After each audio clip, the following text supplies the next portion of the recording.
There you go. Because 'tis the season. Yeah. That song, Werewolves of London, Warren Zevon, began as a joke, apparently, by Phil Everly of the Everly Brothers. Really? Who said to Warren Zevon in 1975, I was watching this movie last night. It's called Werewolves of London. It's a 1935 film. Mm-hmm. And he says, I think if you wrote a song about that, it could turn into a dance craze.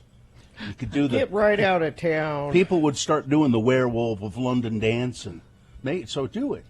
And Warren Zevon went, Phil, you're crazy. But then he kept thinking about it and thinking about it and thinking about it. And, 2 years later, on the album Excitable Boy, there it was, Werewolves of London. Was that his biggest hit? Probably. Yeah, I would think. So a joke turned into his biggest hit. Yeah, it's. He says, I don't know why that song, Warren Zevon said, I don't know why that song became such a hit. We didn't think it was suitable to even be played on the radio. And it didn't even, he said it didn't become an albatross. I didn't ever mind doing it. Well, and everybody wanted me to do it, and I didn't mind that. It's better I bring something to mind than nothing. That's a nice attitude, I suppose. Yeah. So he describes it as a novelty song, so it kind of violates our rule of no novelty songs. Well, but it's not a parody song. Right. Yeah. There's a hard and fast rule about parody. Warren Zevon. I went down the Warren Zevon hole just the other day, just a couple of days ago. Oh, really? Yeah, I was listening to the new Bruce Springsteen album, Letter to You. Uh-huh. Which is supposed to be great. It's very good. That particular song, Letter to You, is just really sweet. You should watch that special on Apple TV. That's what we did the other night. Boy, it's good. So I'm listening to that, and I'm on the Bruce Springsteen, new Bruce Springsteen. There's a song, Actually, it's Janie Needs a Shooter, and I thought to myself, wait a minute. Warren Zevon did a song called Jeannie Needs a Shooter, which is, if you could find it real quick, Carrie, it's a pretty cool song. So I thought, well, is this the same song? And I listened to the Bruce Springsteen, and it's like 6 minutes long and kind of slow, and I said, this does not seem like the same song to me at all. And then I went to the Warren Zevon song and listened to a little bit of that, which is peppy and kind of, and then I looked at the credits, and Warren Zevon, it said written by Warren Zevon and Bruce Springsteen. Now, on the Bruce Springsteen cut, it just says written by Bruce Springsteen. So what the hell's going on here, I think? Mm-hmm. Well, this a long time ago, Warren Zevon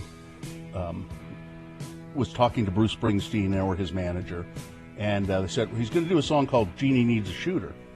And Warren Zevon said, oh, that's kind of a cool title. What's the song about? He says, I don't know. I haven't written it yet. I just like the title. I start with the title. Yeah, but Springsteen said, I just kind of have the title rolling around, and I'll come up with the song. And so Warren Zevon said, would you mind if I wrote the song?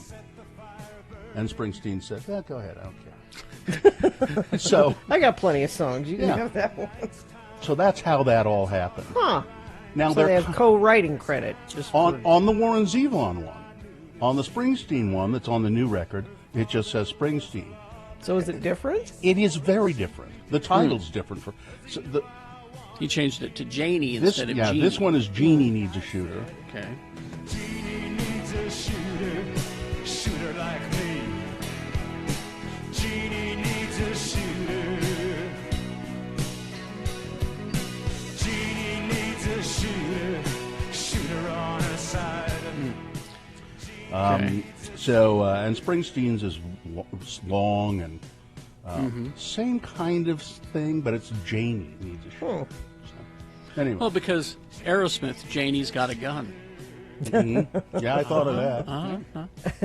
Maybe. I don't know. I love Warren Janie's crying. What about that? I love Warren Zevon, and if you ever get an opportunity and you want a good cry, watch his final appearance on the David Letterman show. and it's all available all over YouTube. He knows he's dying. He doesn't have long to live, and he talks about it with David Letterman. Ugh, and then jeez. then he does this song about dying, and it's just heartbreaking. Does it Reconsider Me? Because that's a heartbreaking song I think it is. where he talks about all the bad things that he's done in his life. And, Yeah. and now that I'm leaving, I'd like you to Yeah. reconsider. Yeah, that's it. It's really That sad. ain't so bad. And then this is our attorney's favorite Warren Zevon song, Lawyers, Guns, and Money. Oh, of course. How was I to know? So what was that song that we started out with there that says it was Warren Zevon? Okay, in my defense, there are two songs in here by Warren Zevon, and both are called Werewolves in London. And So someone just Well, put so- it in wrong. So No, maybe let's it is. see. Let me do this. Maybe Okay. it's a different version of it or something. We're gonna skip into it a little bit, Yeah, into like do the that. beginning. Let's see what it is. Yeah, that's not Warren. I don't know That's- what that is at all. That's Clearly. somebody's got a hold of Warren's balls, and clearly no. Let's see if this one is the right one, though. That's the right one. Yeah. Okay, maybe you ought to delete the other one. I'll make an executive decision here and have you delete the other one. Good Dump it. plan. It's gone. Done from my basement, executive decision. I don't know who that was. Okay, sorry. Yeah. All right. well, I mean, you're only as good as the label on the record, right? Yeah. Or on How the can cut. you know? Yeah. Here's a text. Yeah. What you gonna play at 6 a.m. tomorrow? Thriller? Monster Mash? Ghostbusters? No, None no, of we're those. not. No, we're not gonna play any of those. No, Something good. That's Something Halloween. different. we're going to play Halloween by Every Day is Halloween by Al Jorgensen, Ministry. Ministry. Yeah, Ministry. We'll play that for sure. No, we won't. We might. I'd rather not. Why? I like that song. I've heard it too many times, and it's kind of plotting. Which one? Every day's Halloween. Every Day is Halloween. Halloween by Ministry. Bop, Well, who else bop, is- bop. Who else in this town's gonna play it? I mean, really. Exactly. That's true. It needs to be played. It's up for discussion. How about that? Yeah. Let's table that. Let's put a pin in that. We'll We'll readdress circle that. back. We'll Can we circle circle back. back? And then we'll reach out. All right, let's get this going. Yeah, we got to start the show officially, so and we'll take your check-ins. Maybe you have a suggestion for a terrible Halloween song that we could play. 877-602-9696. That's the number to call. Check in with the Radio from Hell show. It helps us get going, helps us understand the feeling, take the temperature of the audience so we know what kind of a show to deliver. If How nobody many calls, of you have to take your temperature every day for work or school? How many of you have a daily temperature running? That's what we're doing here. We're taking your temperature. And by the way, if you're over 100 and if you're over 99.2. No, 100.4. Okay, if you're over whatever, we will not allow you to listen to the show. We'll have to quarantine you. Anyway, call us 877-602-9696. All right, we will take a break. We'll get this thing going. Coming up, big show today. Lots of things planned, so be ready for it. Now, a message from the state of Utah about voting. Time to vote. Time to vote. It's the 2020 general election. I think at this point, don't mail your ballot. If you go to vote.utah.gov, there's a list of ballot drop-off places. You can put your ballot right in the ballot box. I don't know for sure, but I think the one at the library downtown in downtown Salt Lake, I think that one is on the right side so that you can just pull up and reach out your window and drop the ballot in. Not like the ones at the city government building out on 21st and State. It's on the wrong side. But do it anyway. Go find a ballot box. Drop your ballot in there. But if you want to vote by mail, there's still time to do that too, as long as it's postmarked by November 2nd. So, and then of course Election Day, November 3rd. So find your ballot boxes, track your ballot, learn about the candidates, whatever you need to do. Go to vote.utah.gov.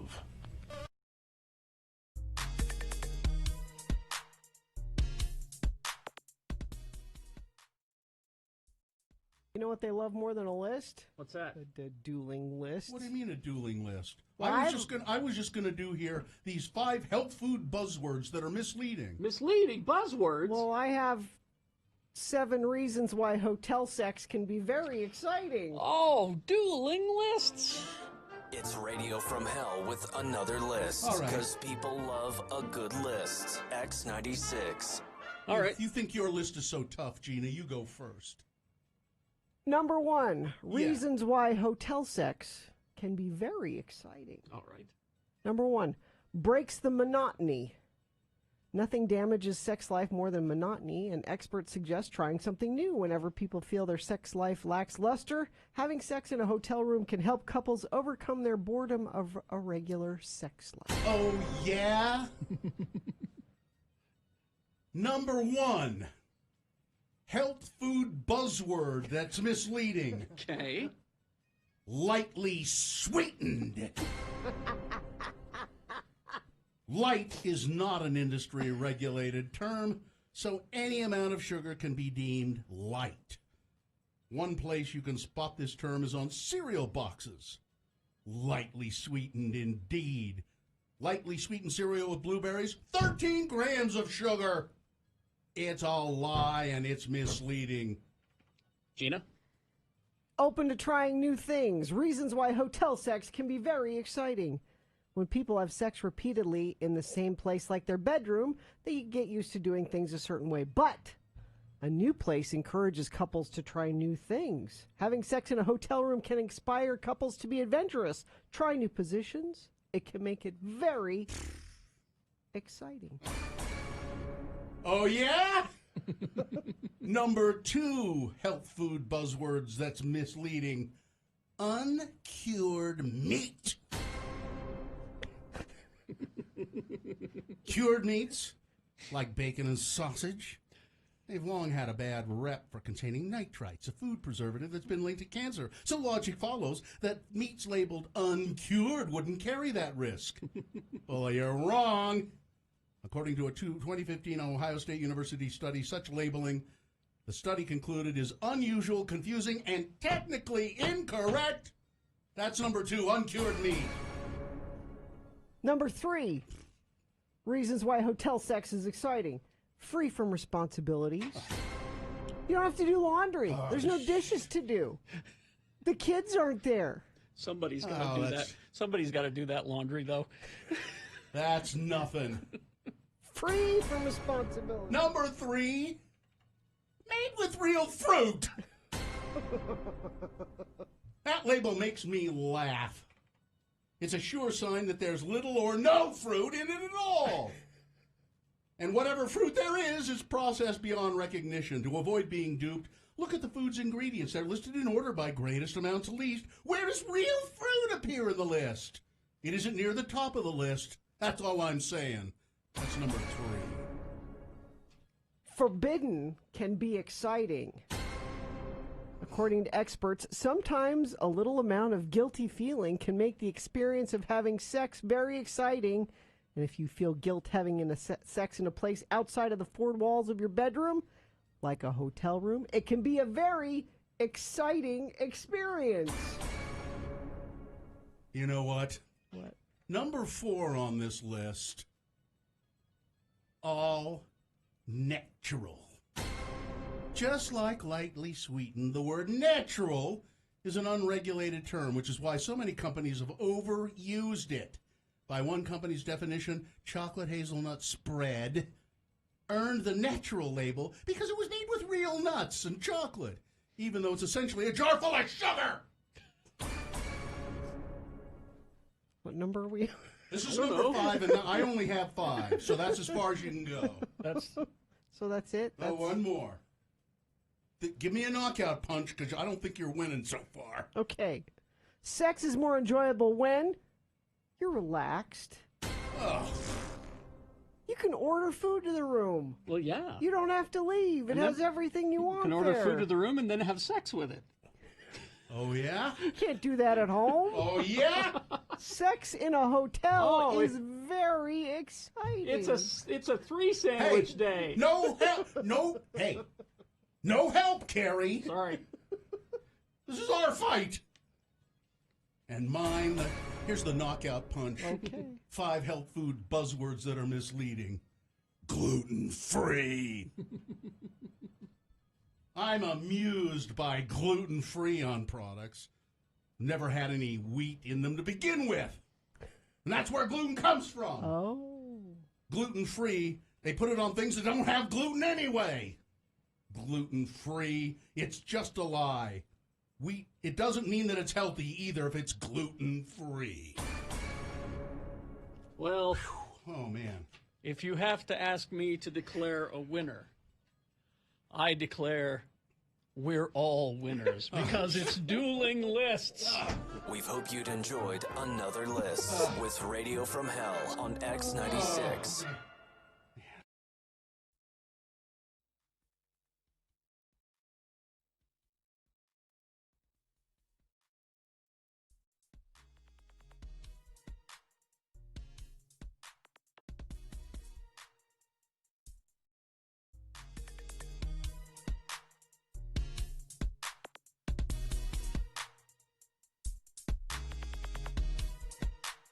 $6:20. Let's get this over with. We'll start the show officially here and then go to your check-ins at 877-602-9696, whereby you call us, we answer, and then we discuss. Right? Gina? At Strong Volkswagen, you get a lifetime warranty, no charge, engine, transmission, car washes, and more for life, no charge. The moon, 96.0% of full. It will rise today at 5:59 p.m., so you should have a beautiful full moon in the sky tonight.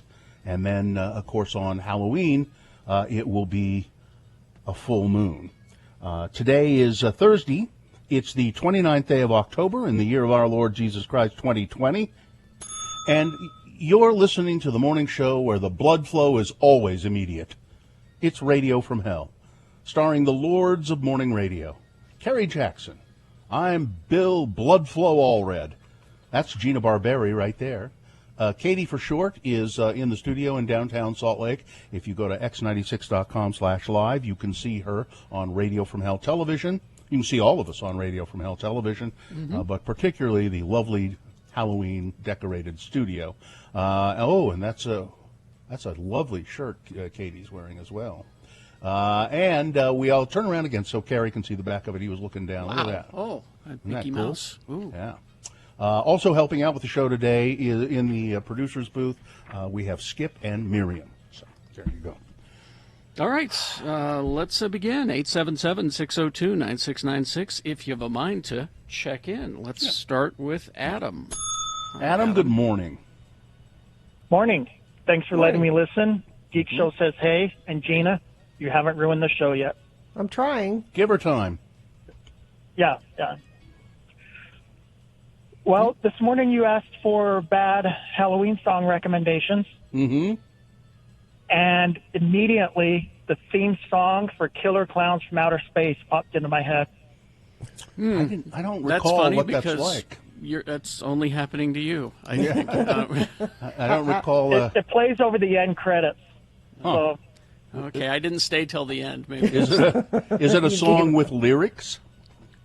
oh yeah, it's got lyrics and it's a rock song and Here, let it's me look horrible.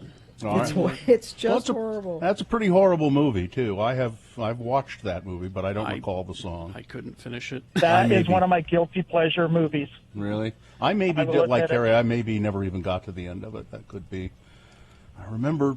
I think I passed out. I was watching it and then I passed out. Man. All right, Adam. Thanks. We'll look it up. All right, thanks. Thank you. Right. You know what I? What is it? Killer Clowns what? Killer I got Clowns it. from Outer Space. I got it. Hang You on. don't know that movie? It's It's a about famous bad horror movie. it's about killer clowns from outer space. Yeah. That's from a planet of clowns. That's pretty bad.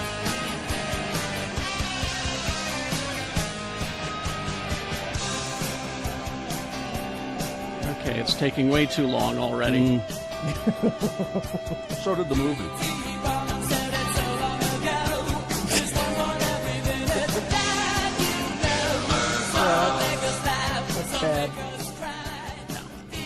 Oh, man. I'm sorry, Adam. The Chiodo Brothers. Oh, wait. No, that's who did the movie. The song is sung by the Dickies. I was going to say it sounds familiar. The vocals. Yeah, well, there you go. So are they wearing spacesuits? Are they clowns with No, they're like... clowns. They are Well, from a planet of clowns. They are the alien race looks like clowns. They look like clowns. They don't. They're not aliens who are wearing makeup to make them look like clowns. They look like clowns. They were born clowns, Yes. like baby clown. Yes. Grow up to be. Yes. Okay. As I recall. Yeah. Well, you're putting All right. way too much thought into this. And it's a tremendously stupid movie, but sort of amusing because it is so stupid. All right. Let's go. Let's see. Hang on. Let's go to Matt. How about Matt? Hey, Matt. Hey, good morning, guys. Good morning. What can we Hi. do for you? Well, I've got speaking of guilty pleasures, thank you for discontinuing your consideration of the Killer Clown soundtrack. But I have a question for you guys. How do you feel about music played live to be played on the show? Yeah, nah. Live You mean versions? like when we have artists come in and do things kind of acoustically stripped down? Is that what you're No, talking no, no, about?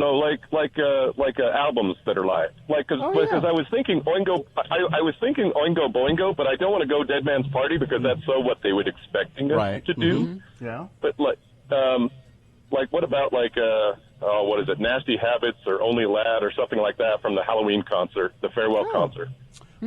Sure. That's a possibility.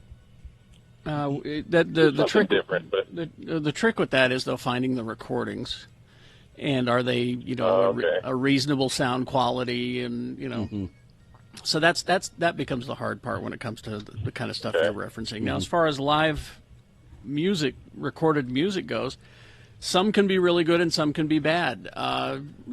There are Again, 'cause versions of the quality. 'Cause Yeah, the- like there are versions of the Talking Heads from Stop Making Sense that are better than the recorded versions. Take Me to the River is way better live. Yeah. I think that. yeah, oh yeah. And it's, I think they actually made an album out of it, so it's They out did, there yeah. somewhere. But Oh, out of the Oingo Yeah. Boingo stuff? If you could find it's it, a, that it's a would farewell be. concert in '95. If Okay. you could find that would be cool. I thought I had every Oingo Boingo CD in my room over there, and I've not heard of that one, but I'd love to Yeah. hear it. It's on Spotify. Is all I know. So Yep, it is. Oh, let me look it up. Yeah, it is. anyway, there it give is. it a whirl. It's All called right. No. Hey, thank you. Thank you. Hey, thank you guys. Thank you. Yeah, there are a bunch of live cuts from Oingo Boingo. Oh, there it is. Farewell live from the Universal Amphitheater. Oh, okay. I'll look Live, that up, and we'll try to fit it in. Okay. But real quick here, we have to wish happy birthday to Tim the Tree Guy.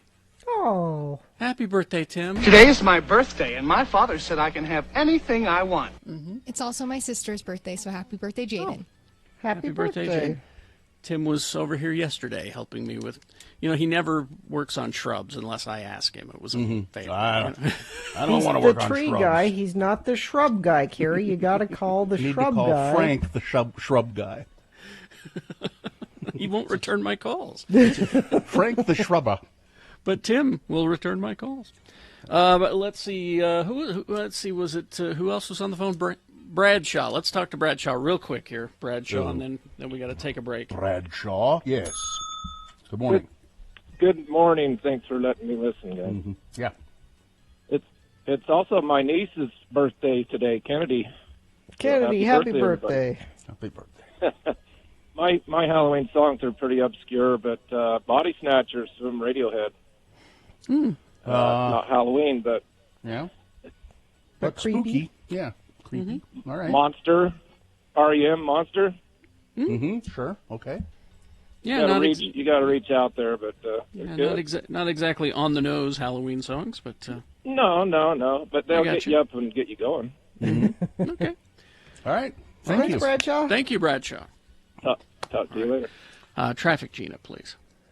Traffic lights are not working in a couple of intersections in Salt Lake, 114th South, 27th West in South Jordan, and 47th South, 815 West, that's Atherton Drive in Taylorsville.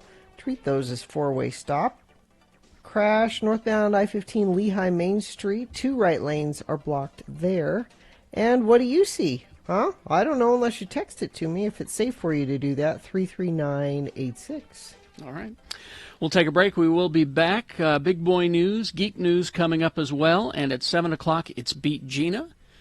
And you could win. What are we giving away? Is it a mask? Mask. Yeah. Radio Giving from away Hell mask. Radio from Hell face mask.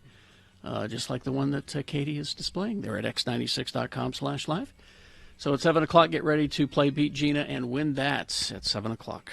Okay, here we go. Oh, it's UtahAdvocates.com. Mm-hmm. That's a place you can go to chat with an attorney 24 hours a day, 7 days a week. There is a chat feature at UtahAdvocates.com.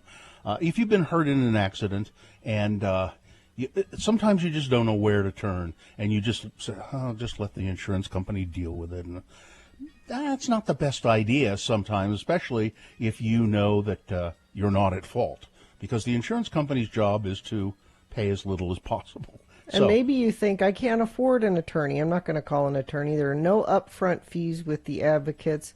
They take their fee out of the settlement you get at the end of the process. That's right. Just so if you call 801-355-5550, you will be talking with an attorney immediately, not a gatekeeper or secretary.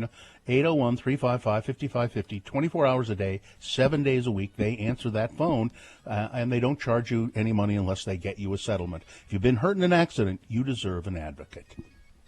The music.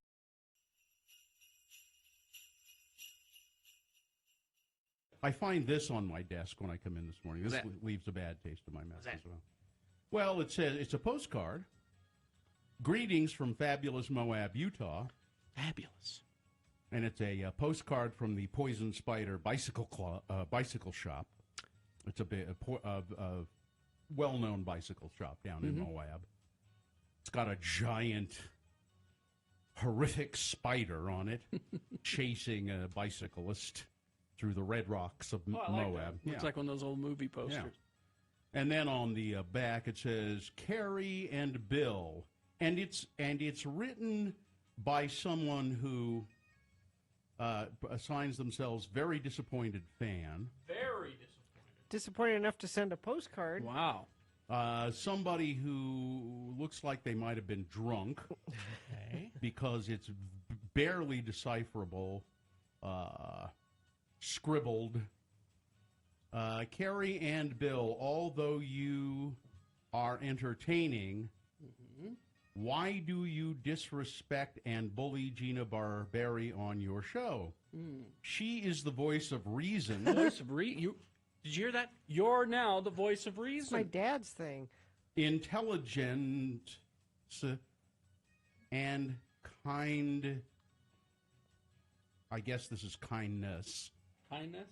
Kindness. It's. I like it when drunk people stick up for me. Yay. You both behave like jackanapes. Jackanapes, please. Misogynistic. Oh, misogynists. Gina should be something. Do you want me to try treated much better as a professional? Thank you.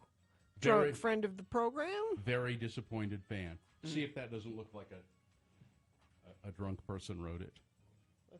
Or no, you know what? I just changed my mind. It was written by an ancient person, an ancient human being. It's a former Tom Barberi fan who now, like Sheena, I am not a crackpot. Oh, I appreciate that. This took effort. Yeah. They had to very old purchase a postcard, buy a stamp. It's a retiree in Moab. Anyone can send an angry email. That takes no effort at all. An angry postcard. This took. It's by someone who doesn't know what email is. They're so old they don't know what email is. I appreciate it. I think you should. It's your old fan in Moab. In Moab, I'll take it. Signed old timer in Moab. Well, you should take it. It's great. Can I keep that? I want to keep that. Yeah. It's Gina's fan mail. Okay. What? She gets it from prison and Prison I'll mail. take the fans I can get. And You, the you elderly. go to a show with the fans that you have, Ben not Marsh. the fans that you want. Ben Marsh and the old timer in Moab. I got me a free postcard out of the Poison Spider bicycle shop, and now I'm sending this to those misogynistas. Another thing, I am very happy with this. You should be. I will tweet out a picture of my fan. Said, oh, Gina had a couple of glasses of wine and fired off some postcards, huh? right. Yeah, how do we know Moab. that didn't come from Moab? This isn't from Moab. It's a postcard that you got when you were bicycling before you married your husband in Moab. When you came back with chafing. That was just after I got married. That's Remember, right. I was pregnant and I didn't You know. were. Oh yeah, Mm-hmm. that's right. That's right. You were trying to impress your husband. Yes. The one and only time you went biking with your husband. That was it. He now do I recall? You bought that. You got a new bike. You Yeah. bought a bike. Yep. And that was the only time you rode that bike. Yeah. It doesn't. It's too big for me. Is it still? It's too big. I can't sit on it. My feet don't touch the ground when I sit on it. Then why did you buy a bike that was too I big? didn't. He bought it for me without me, Yeah. thinking I was a statuesque woman. So is it still hanging in the garage? Yes. Just another. Just waiting for his second wife? Yes. Just one more bit of evidence that he has no idea who you are. Excuse me. Still His waiting. third wife, yeah. It's hanging there waiting for his third wife. wife. I'm Yeah. sorry, his third wife.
Okay, let's see. We got Geek News coming up.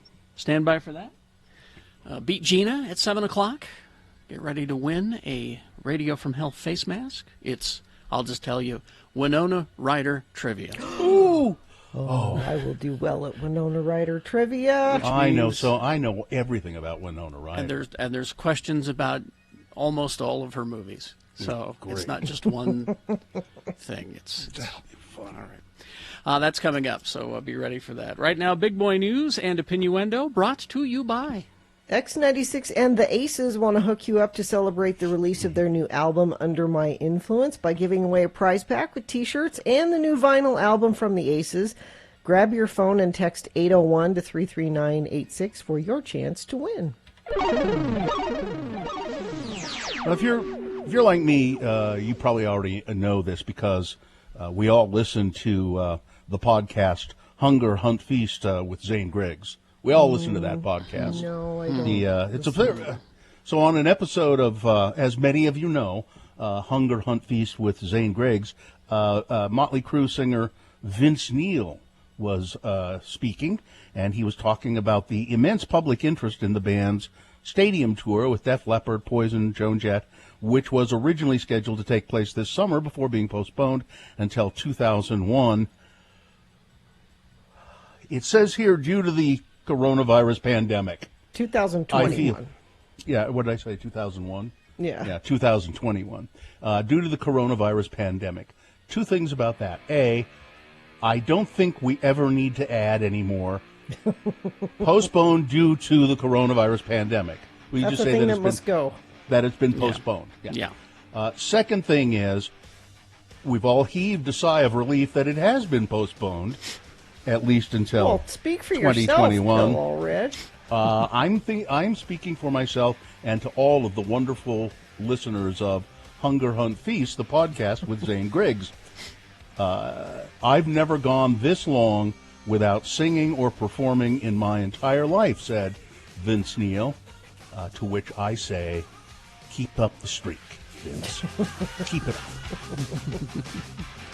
up. The White House Coronavirus Task Force weekly reports released to states.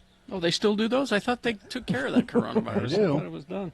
And obtained by CNN show maps of critically, startlingly high numbers of new cases in the center of the United States and some little bits of relief on the east and west coast. We continue to see unrelenting broad community spread in the Midwest, upper Midwest, and West. They can't This will be. I require- heard it was just Democrat states. This will require aggressive mitigation to control both the silent asymptomatic spread and symptomatic spread, one state's report said, calling for intensified mitigation measures, including masks, social distancing, avoiding crowds in public, and gatherings, and smaller gatherings in private. Now, of course, all of this coming out while at the same time Donald Trump is holding rallies all across the country, masses of people crowded together, not wearing masks, and Donald Trump saying, "Oh, listen, coronavirus. That's we got the handle on that. The vaccine looks like it'll be here right on Election Day." In fact, That's- if you go vote for me, you can get vaccinated at your polling place. When That's you almost vote. what he's saying. Almost what he's Military saying. will deliver it. It'll be. He's full of it. He's how anybody could believe that statement. Well, I don't know, but that's what they're saying. Even though the White House is really a coronavirus task force releasing stuff that shows no such thing. Yeah. Election day. Here in Utah, the Department of Health's COVID report for Wednesday showed an additional 1,575 cases. The state's total 108,803. 10 more deaths. And let's see, what is the hospitalization? 299 people remaining hospitalized. I believe that's fairly constant. That hasn't changed much over the last while. And that's about the only good thing you can say about it. Let's see. There's murder and there we go. Murder and mayhem in Midvale. Unified Police Department reported a mother is dead and 2 children were involved in a domestic violence homicide in Midvale late last night. The woman has been identified as 41-year-old Utana Holana, 41-year-old John Weston Erickson, who is the father of the 2 children who were there at the time, has been taken into custody. The incident happened, it says Monroe Street and Settlement Circle, wherever that is, somewhere in Midvale. After 6 p.m., police received a call, potential assault in progress. 2 kids were inside the home. They ran in terror from the home to a neighbor's house and reported that their father was hitting their mother. When officers arrived at the scene, they learned that the 2 adults were still inside the home. The mother pronounced dead at the scene. The father transported to hospital in police custody with serious self-inflicted injuries. 7-year-old girl, 11-year-old brother were the kids involved. The girl had some minor injuries of some kind, and she was also taken to the hospital, but she'll be okay. A woman and a man have been beheaded in a suspected terror attack inside of a church in France, officials said. 3 people were killed during the bloody rampage in Nice. It was the Basilica of the Notre Dame in Nice, in the south of France. This is all related to violence that started when a French professor was beheaded last week. He was showing pictures of caricatures of the Prophet Muhammad in his class. And this all goes back to that Charlie Hebdo, that satirical newspaper, where people were killed because Charlie Hebdo published some cartoons with the image of Muhammad. Then after that, now the guy who was beheaded last week, the professor, he told his class, they were talking about freedom of speech, and he said, "I'm going to show you some of these pictures that were the cause of the violence at Charlie Hebdo. If you don't want to see them, and if you are Muslim, don't want to see them, or you just don't want to see them, please leave the classroom." And some students did. He showed the pictures, the cartoons, and that got him killed by someone who attacked him in the street. And now this, again, stemming back to the same incident. Do you have any water skiing squirrel story or a Latter-day Saints for Trump rally? How about that? Okay. In Arizona. That's almost water skiing squirrel. Mike Lee is a water skiing squirrel. Our Senator Mike Lee is a water skiing squirrel. He compared the President of the United States, Donald Trump, to a hero from the Book of Mormon. Lee rallied the crowd in Arizona. Now, this was... He wouldn't probably do this on the floor of the United States Congress, but this was a rally to get Mormons, Latter-day Saints, to vote for Donald Trump in Arizona. He said, Donald Trump is Captain Moroni.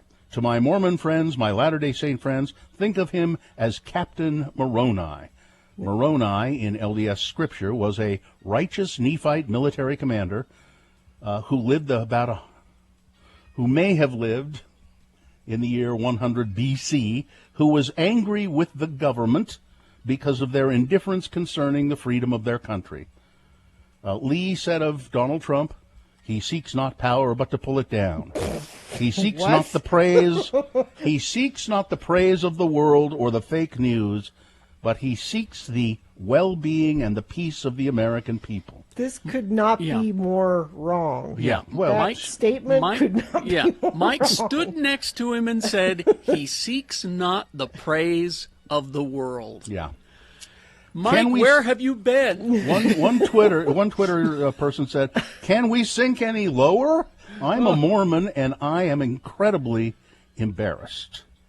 The good news is now there was a group of Latter-day Saints for Biden and Harris in Arizona as well, and they said the good news is many Latter-day Saints, including Jeff Flake, Tom Udall, Evan McMullen, the 1,600 Latter-day Saints who have publicly endorsed Joe Biden, know that it's time for a change, they said.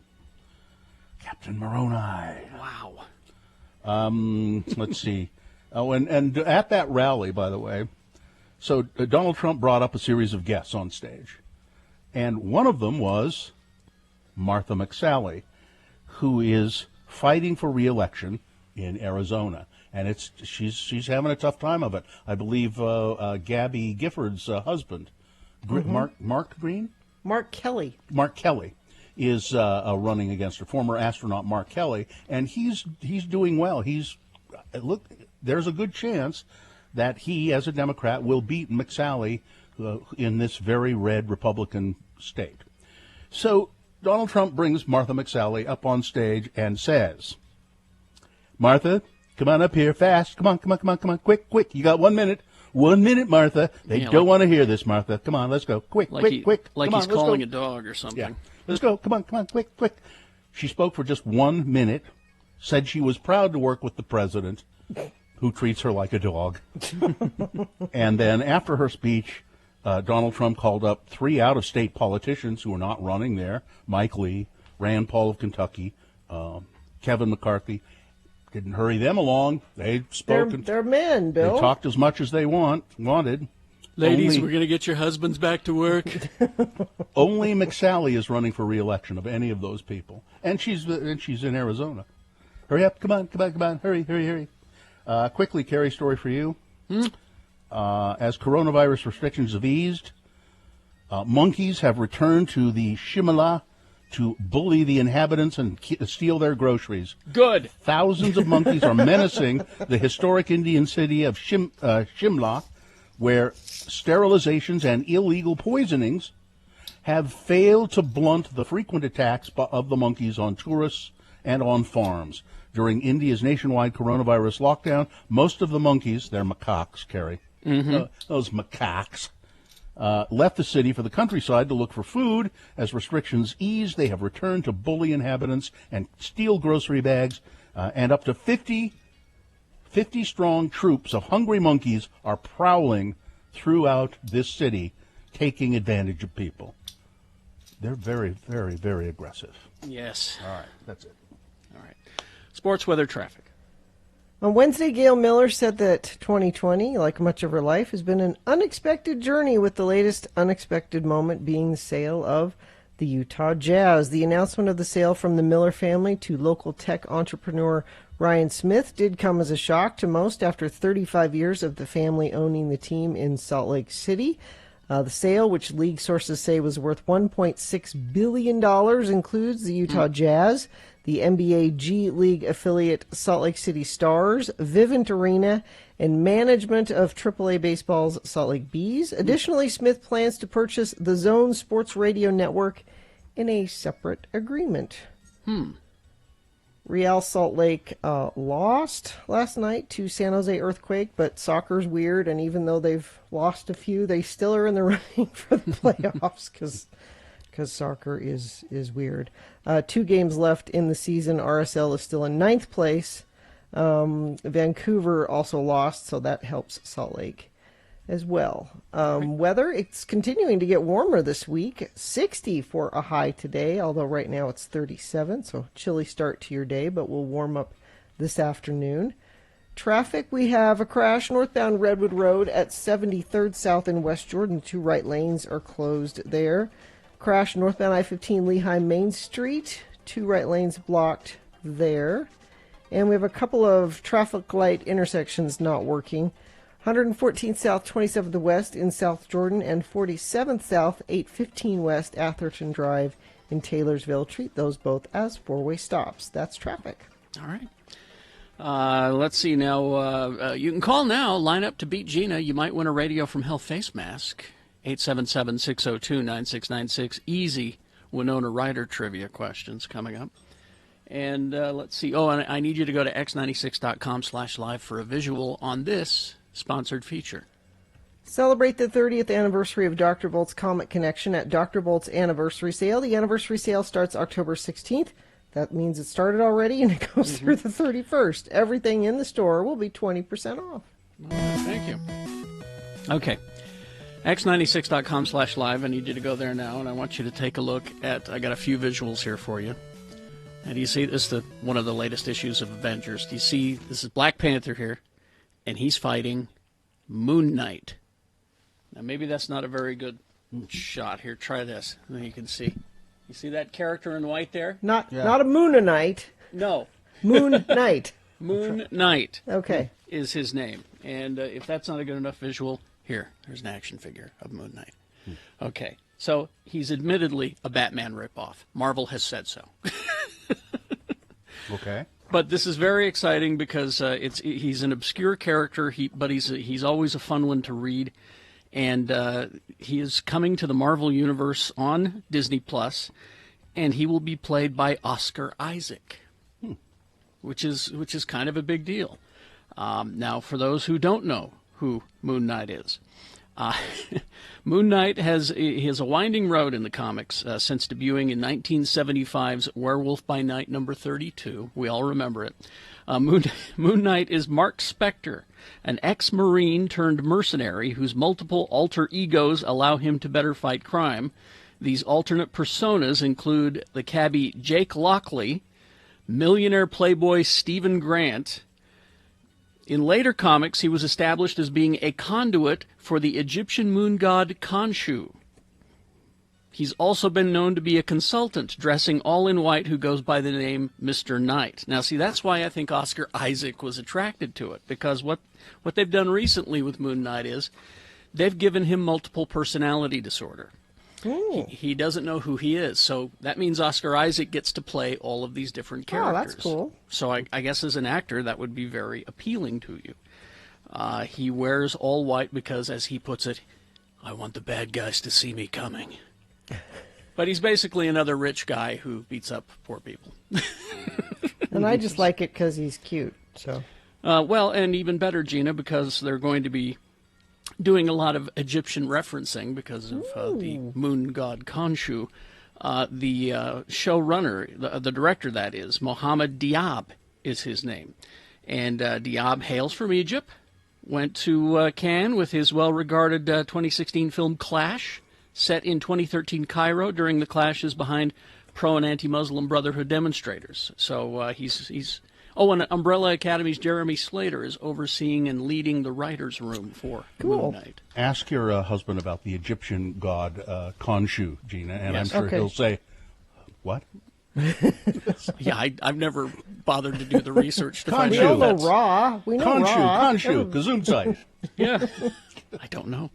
Let's see. Again, your nostalgia is coming back. It's not your daddy's Tiny Toons, because you're the daddy now. HBO Max and Cartoon Network have announced Tiny Toons Looniversity, the latest 90s animated series revival from Steven Spielberg. It will include, of course, the characters Babs and Buster Bunny, Elmira, Montana Max. You see, they're like kid versions of the classic Looney Tunes. Studying to become the next generation of professional Looney Tunes. Looniversity. See, that's what they did there. Gina, I've given you permission to watch the Battlestar Galactica from a few years ago, the good one, as I put it, the good one. You still haven't watched it. No, I haven't. But Battlestar Galactica is going to keep coming at you. There is another TV series in the works, and now they're making another movie. Will I be allowed to watch those? Oh, yeah, yeah. Okay, good. I insist that you watch them because they're bound to be better than the original from the 70s. I'm sorry. Okay. I know we all look upon it fondly, but go back and watch it again. It was bad. All right, there you go. Traffic, Gina, please. Yes, we have crash northbound Redwood Road, 73rd South and West Jordan. 2 right lanes are blocked there. And a crash northbound I-15 Lehigh Main Street affecting 2 right lanes there as well. And what do you see? Like I gave you that traffic light out, and then somebody says 114 South and 27th West light is working. So they fixed it. Thank you. I don't know that unless you tell me. So tell me. 33986. All right, time to call. Line up right now. Beat Gina, 877-602-9696. I've got easy Winona Ryder trivia for you. You will win a Radio from Hell mask. Pause. If you beat Gina at trivia. Those were 2 separate sentences. Is that subtle enough? Is that? Yeah, it's... Okay, all right. Don't want to give away the bit, but at the same time, anyway. Oh, I see. 877-602-9696. Stand by for that. And now we got a message from the State of Utah COVID Task Force. The Utah COVID-19 Transmission Index indicates if a county is high, moderate, or low based on 2 of 3 data points: case rates, positivity rates, and hospital ICU utilization. So it's important to know what transmission level your county is in. Most of them are in high at this point. And certainly Salt Lake, Weber, Davis, Cache, I believe, Utah counties, the counties that we are most affected by, or most, we have the broadcast capability to reach. They're all high. So masks are required in high transmission rate counties. Masks are required in public places. Also, all levels at organized events or gatherings, social gatherings, limited to certain numbers based on transmission levels. I think I forget the number that it is right now in Salt Lake County. 20? Something like that. But you can find out. Go to coronavirus.utah.gov.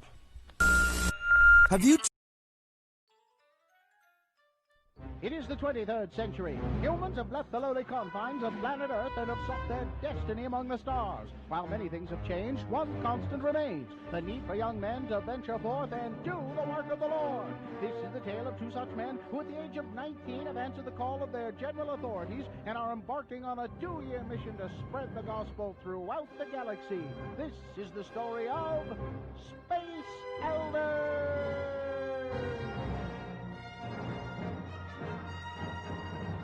In this episode, we find an old adversary of Butch and Lehigh planning their demise. So, bounty hunter, you will bring me Christiansen? Jabba the Hutt was very fond of his rank. He would pay me more for a complete set of missionaries. Christiansen made me look weak in front of the Emperor. Only by turning Christiansen to the dark side will I be able to regain my place by the Emperor's side. Sell him to that slug, Jabba. I have arranged to have the elders meet you on Bespin. There you can ambush them without anyone noticing. If these elders bested you and the Emperor, how do you expect me to transport them back to you? I prefer my elders frozen. There is a carbonite facility on Cloud City. That should make transporting them simple. Have my credits ready. I'll be right back. Here we are, Butch. Cloud City.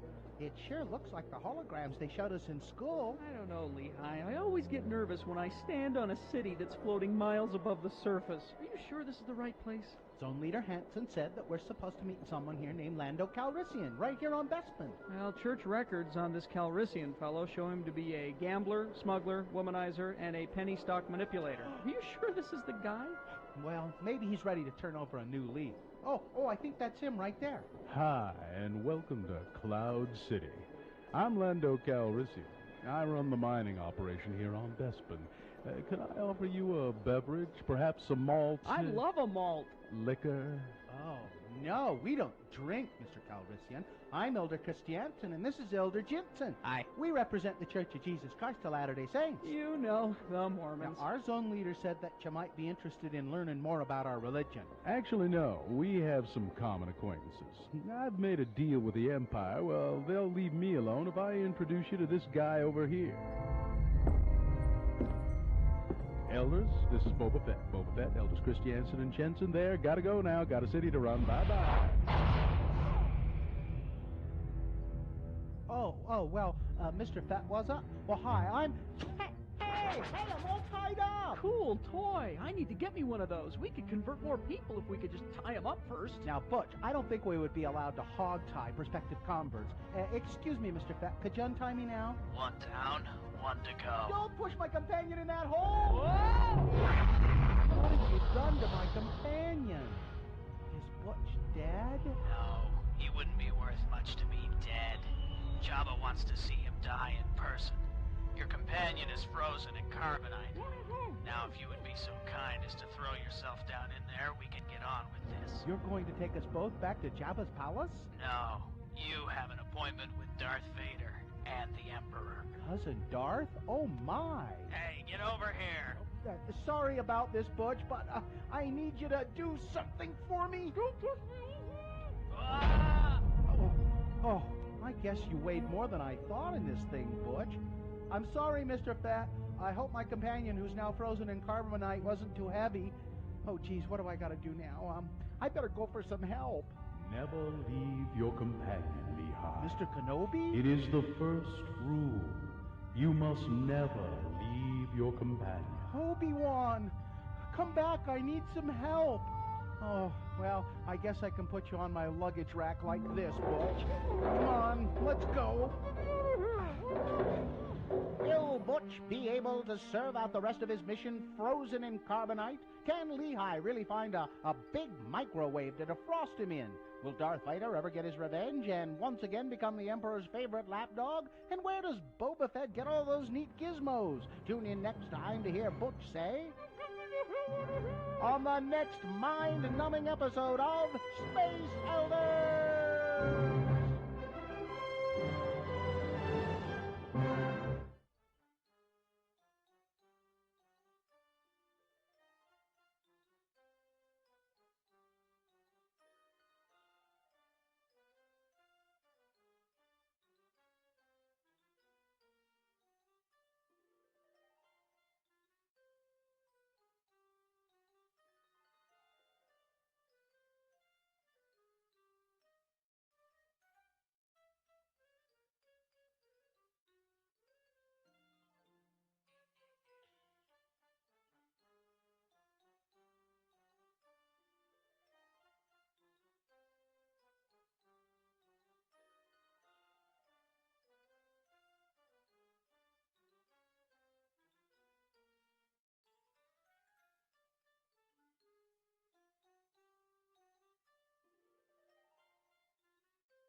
It's time for Beat Gina, an exciting game of wit and whimsy, where contestants lock minds and test their mettle against the font of trivial knowledge that is Gina Barberi, the titular person of the game.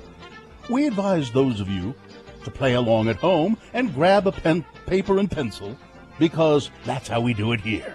And now, here he is, our own Captain Moroni, a righteous and skilled game show commander, Carrie Jack Jackson. Wow.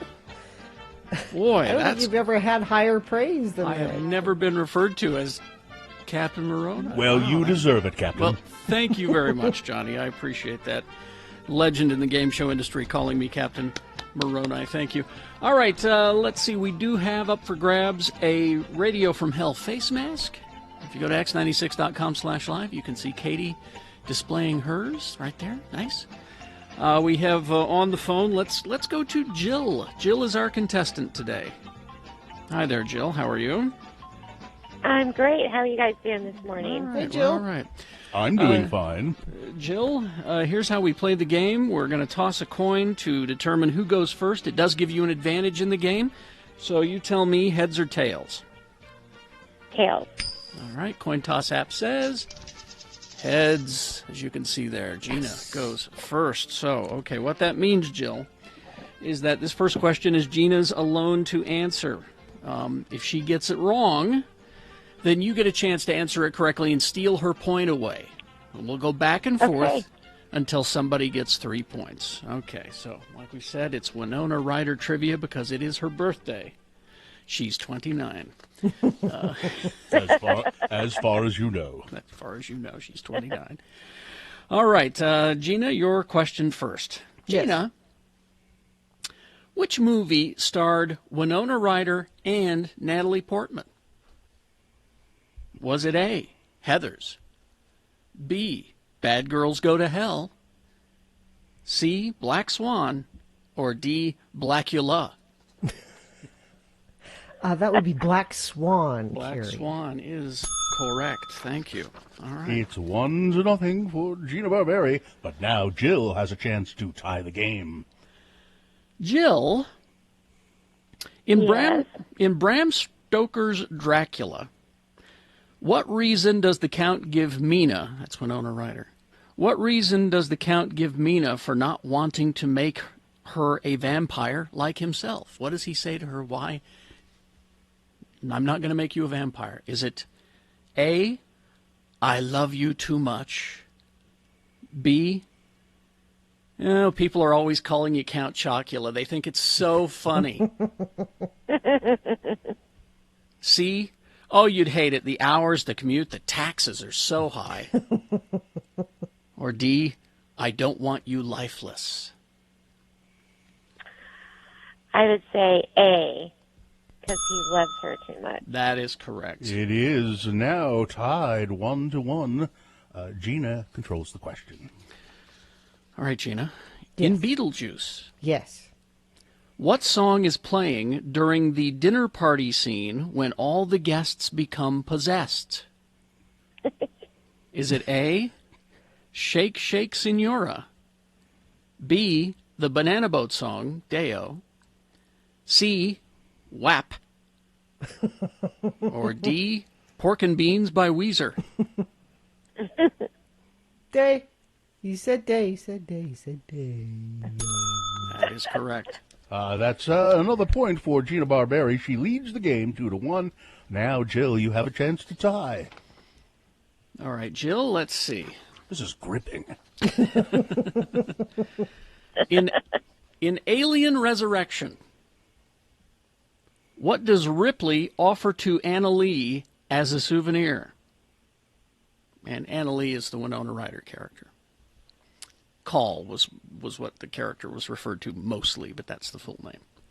In Alien Resurrection, what does Ripley offer to Call as a souvenir? A, a tooth the size of a shot glass. I pulled it out of Ben Gardner's boat. B, her Nostromo crew baseball-style hat from the first Alien movie. C, an alien tongue. Or D, a mixtape of all of her favorite songs. It's going to be B. The hat? Jill, is that your answer? Yes. Yes, B. That is incorrect, Gina. Is it a tongue? Is that your answer? Yeah. Okay, because it was an alien tongue. And Gina wins the game, Jill, thereby I would have said depriving hat, Jill. too. I would have said Aliens 2 is my favorite Aliens movie. See? Boo. Sorry, Jill. Gina has deprived you of a Radio from Hell face mask because you're a loser. No. See, like I was saying, Jill, I would have said the hat too. That was. I did that on That was a purpose. hard one. Well, you Trick both would have been wrong then. Well, I just because I sympathize with Jill's answer. Even though I won, Jill, even though I beat you, I'm going to go ahead and have Katie send you a Radio from Hell face mask. All right. Well, thank you. It was very fun playing. Thanks for having me. All right, Jill, Thanks, hang on the Jill. line. It is amazing what people will find fun, isn't it? Jill, Shut hang up, on Johnny. hang on the line. We'll get your information, where to mail that mask to you. And text question, where does Bill go during Beat Gina? Johnny, where is he? Oh, he's over there. He's over there on the fainting couch. With his hand on his forehead. Like this. Ah. All right. Traffic, Gina, please. Yeah, only one thing to tell you about. It's the crash northbound Redwood Road near 73rd South. 2 right lanes are closed and traffic is backing towards 78th South. And that's it. What do you see? Do you see a water skiing squirrel? Do you see Captain Moroni? What do you see out there? Text it to us, 33986. Okay, here we go. It's 7:13. We got round one of your boners coming up, along with Big Boy News and Opinioendo. You want to hear the titles of the boner candidates? I'd like to give them to you. Here they are. Let's see. Number 1, I'm sad that I have to hide the real me. Number 2, this is boys football. You got that, princess?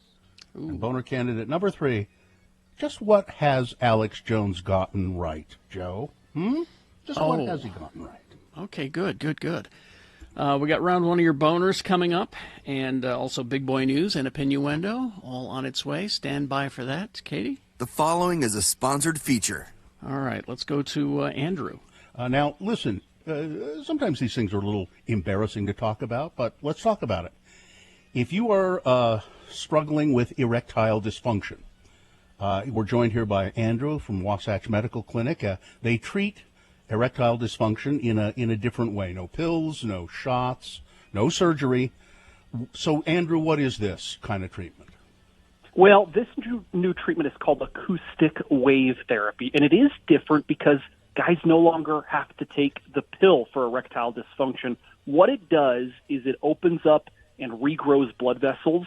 ED is a blood flow problem, so we're finally treating the root cause problem of erectile dysfunction. And there's a lot of guys and couples out there struggling with this issue, but finally there's relief, and we have helped thousands of guys get back to that normal function in the bedroom. I think it's interesting, too. We were talking yesterday when we met you. Gina happened to mention about women in this situation. Sometimes they feel that this erectile dysfunction is... What? Maybe it's something the woman feels like she's doing something wrong. And you say, don't worry, ladies, right? Yeah, we hear that all the time, where the significant other, they come into the clinic and they say, oh, maybe he's not attracted to me anymore. And I say that is not the case. Typically, erectile dysfunction is a physical problem. It's these blood vessels that are already tiny to begin with, and they get a little clogged. They kind of age. The man is still interested. He still has drive, in his brain it's working right. Yeah. The body's just not cooperating, and that is what our treatments address. So, Andrew, you have a special for people who are listening to our show right now. Tell us about it. We do. We know that erectile dysfunction is a little bit of a sensitive subject. So if you're out there struggling with ED, call us now. We're going to make it very easy and give away a little for free, too. We will do the assessment with our doctor.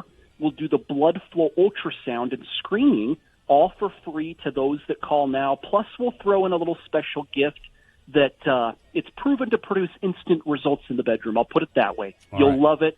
It's all free to those that call now. Okay, call 801-901-8000. That's 801-901-8000, Wasatch Medical Clinic. Thank you, Andrew. Thanks, guys. Appreciate it. So the other day, my husband makes a pronouncement. Dr. Jones, he says, our family is going to start a new bedtime ritual, and it involves golden milk. You do this while you're clothed? Yes. Okay. And I said, what is golden milk? Now, I've heard of it. Then you brought it up yesterday. And so I looked it up, and I bought the ingredients for it yesterday. Because it sounds delicious, doesn't it? Golden milk is a traditional Indian drink that has its roots in Ayurveda, health practices, ancient healing, a blend of hot milk and ground turmeric. Now, this recipe that I have, shall I read it and see if it's similar to your husband's? Yeah, let's see what yours. So it goes on to talk about the benefits of golden milk. Turmeric is a known anti-inflammatory. Which is a good thing to have before bed. Yeah. So you take a cup and a half of light coconut milk. Canned is best, but carton works fine, that says. 1.5 cups of unsweetened plain almond milk. 1.5 teaspoons of ground turmeric, a 1/4 teaspoon of ground ginger, or fresh if you would care to do that. There's a way to do that. 1 whole cinnamon stick, 1 tablespoon of coconut oil, and a pinch of black pepper. Then sweeten it with anything pretty much you like. It suggests here coconut sugar, stevia, I guess stevia is like non-caloric. Yeah. Or maple syrup, which sounds kind of good to me. We did honey with ours. And then you just put it all together in a pan and heat it up and then drink it. And a twist of black pepper, which sounds kind of weird. No, that's what I read that. Yeah, to finish it on black on the pepper. top. Sounds good. It's so you've bought it. You haven't made it yet. I bought all the ingredients. I was going to make some last night, but I didn't do it. It was delicious. However, it has turmeric in it. Yeah. Which stains everything it touches. Yellow. And I said to Mohammed, you have to drink this at the counter. You can't carry it into the living room. You can't take it to your room. Yeah. Your golden milk has to be... And he said, well, I want to go sit by the fire. And And I can see what, because, yeah, you want to sip a little hot drink by the... No. You have to sit. And so did he? He did. Okay. And managed to stay in things anyway. And we all finished our golden milk, and we all liked it. There's something about, it's the old thing of having a warm milk before bed. It says here it's creamy, comforting, coconutty, and it has a ginger-infused, slightly spicy and sweet flavor. It's delicious. But I looked at all of our cups after. Yes. And they were all orange. No, you need to use black cups. And I said to the kids, if this becomes a nightly Jones family tradition, I'm going to have to supervise the drinking of it as well as the teeth brushing after it, because we're all going to end up with orange teeth if we're not careful. Here's what you need to do is make sure you drink it. Use the same cups every time, so it doesn't matter if they're stained. These are our turmeric golden milk. These are the golden milk cups. Yeah, golden milk cups. Yeah, I can't wait to try it. I think I'll make some Indian food tonight and then have it after dinner. I think you'll love it. And it sounds great. I actually took mine and had it in the bathtub and sipped it. I told you have to have it at the counter. You cannot take it to the bathtub, as nice as that may be. Yeah. No, it was... I don't understand lovely. why there's a double standard for parents and children, and there just shouldn't be. That's not fair. There shouldn't be? No. I paid for all the things in the house. If I spill turmeric on them, I paid for it. If my kids spill turmeric, it's been a long-standing rule. If you spill turmeric on something, you pay for it. You turmericed it, you bought it. So that's on a day like today when it's kind of snowy and overcast, just think of ending your day with a nice cup of golden milk. Just look up golden milk. You'll find any number of recipes.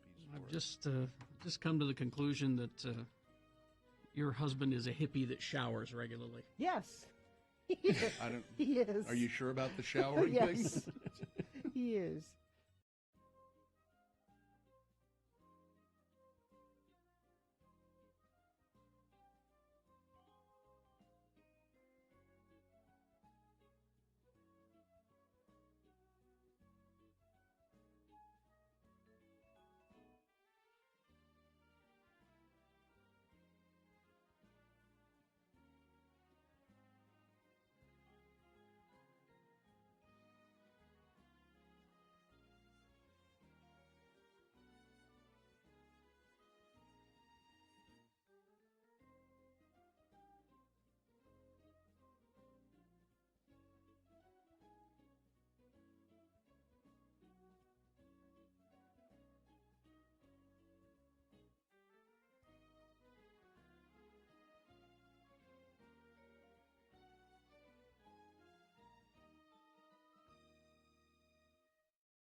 Possibly become boner of the day, because if it wins here, it's not boner of the day yet.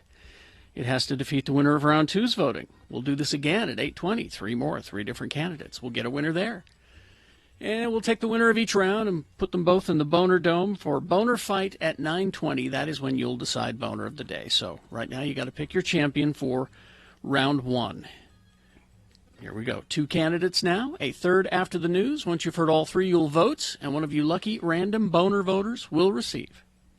Will receive, will receive. Will could be any time, It could be a month, 6 months. Will still counts for... It's a boner T-shirt. Your name will be on a list, so you'll get it someday. All right, here we go. Boner candidate number 1. I'm sad that I have to hide the real me. 23-year-old Kylie Jenner. She's been in the spotlight for at least 10 years, from starring on Keeping Up with the Kardashians. See, I can say it. I can say Kardashian. I don't like to. I think it should be. It is Kardashian. Mm-hmm. But Keeping Up with the Kardashians.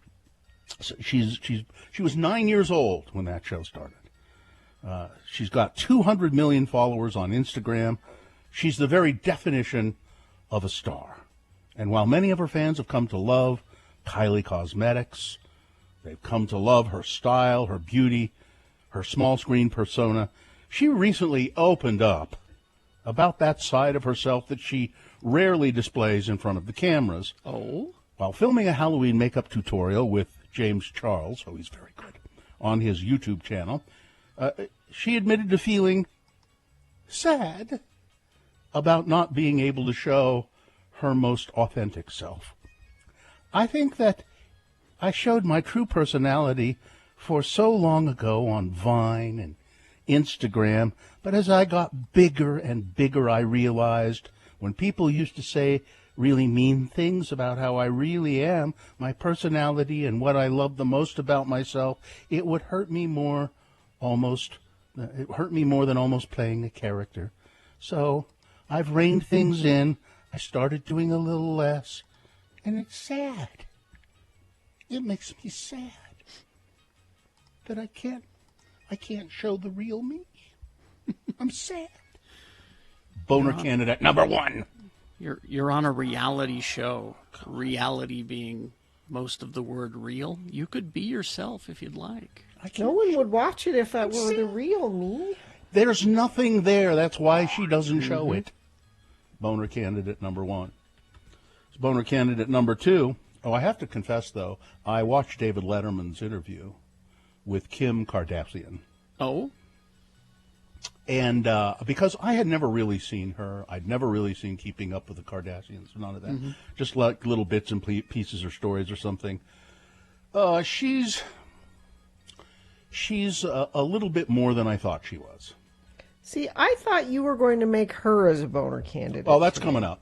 Oh, it is. Okay. That's coming up. Don't worry. Okay, That's coming up. Because that's the Kardashian I thought was a boner. We got 2 Kardashians as boner candidates. Okay. Today.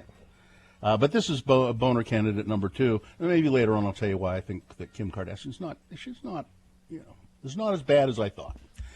Anyway, number 2, this is boys football. You got that, Princess? Huh? You got that? A Utah teenager who was the only girl on her school's football team says she was forced to change in the boys' locker room at away games and often faced discriminatory treatment by her coach and her teammates. This was according to a federal court trial, which has wrapped up now, and we'll talk about it in the news. Laura Getz, or maybe Gina will talk about it in sports. Laura Getz, though, she testified at this trial about whether girls should be playing boys football.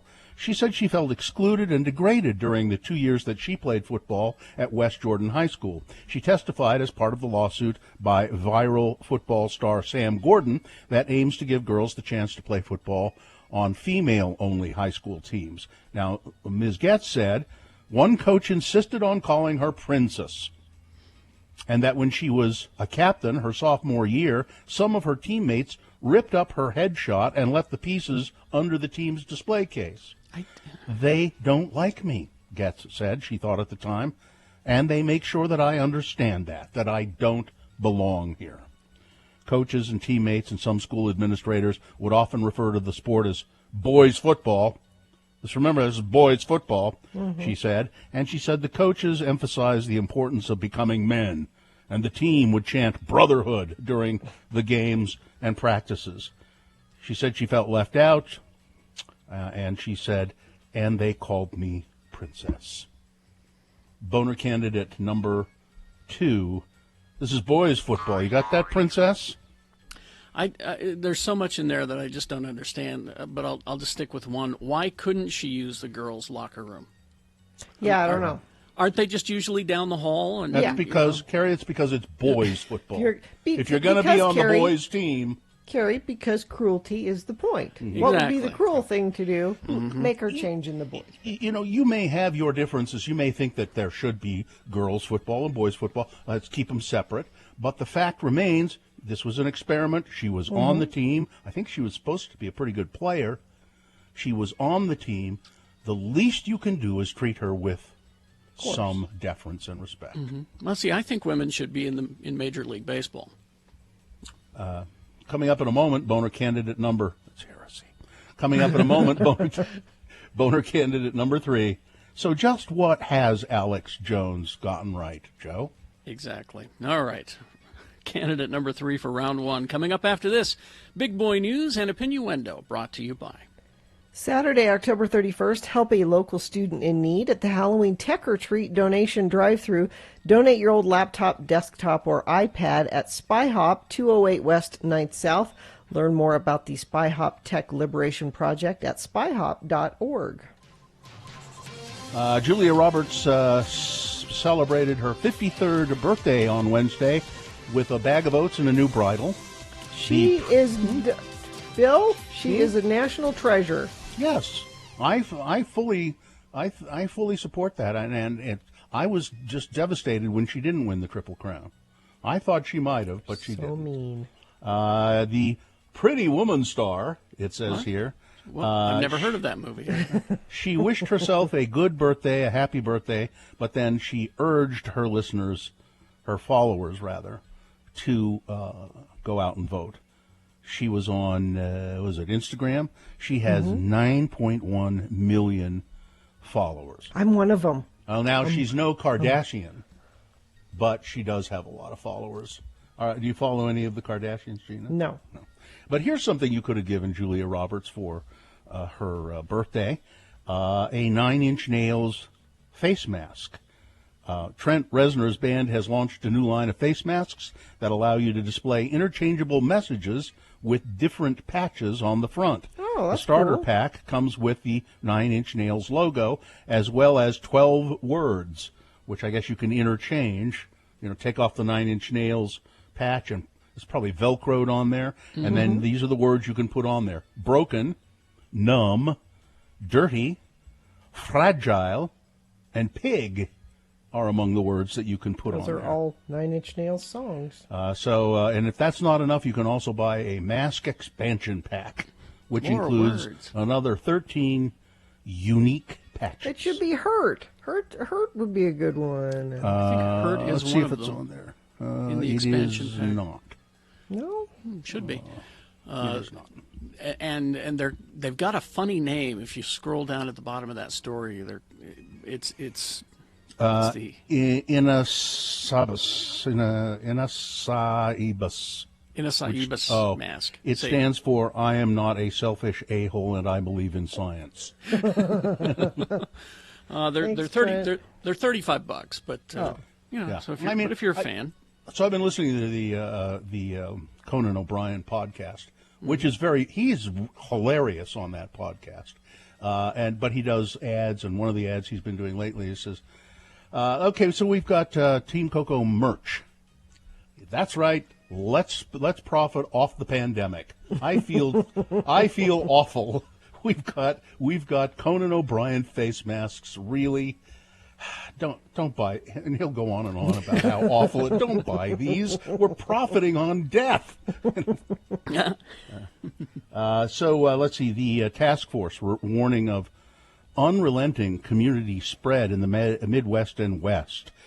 We continue to see broad community spread in those areas. This will require aggressive mitigation to control both the silent, asymptomatic spread of coronavirus and the symptomatic spread, said one expert. The changing weather is a major factor, the task force reports, and said friends and families are moving social gatherings indoors, significantly increasing the spread. But, you know, it should be all okay because White House COVID testing expert Brett Giroir said yesterday that the nation is at a critical point in its pandemic response, and if most people don't start following the rules, more draconian measures will be ahead, even though deaths are declining. But you know what? Donald Trump said at a rally yesterday, we got the coronavirus vaccine. It's ready to go. It's ready to go, and we will have it right here, just right at the end of... just right at the beginning of November. No one is saying that but him. And I heard a report yesterday that I hadn't thought about this, and I don't know why we're not talking about it here. You know, our numbers in Utah are going up.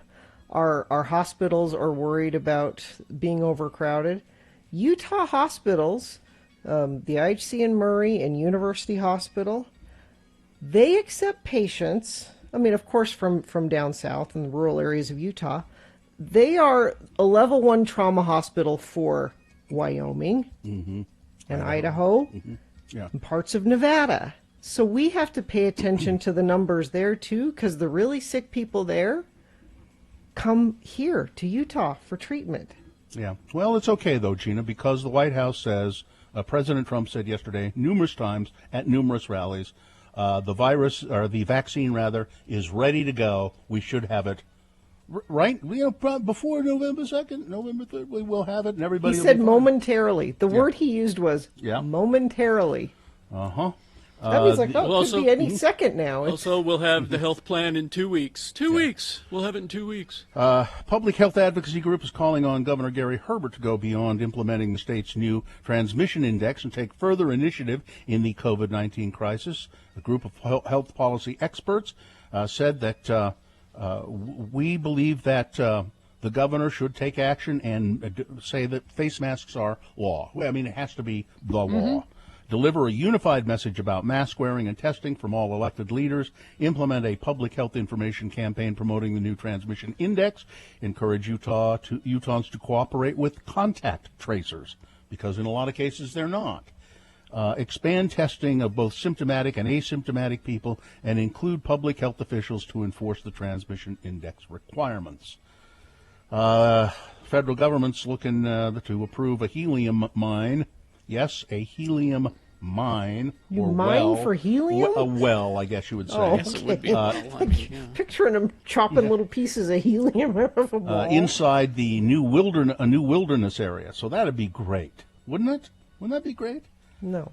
No, it wouldn't. All right. Weather traffic, Gina.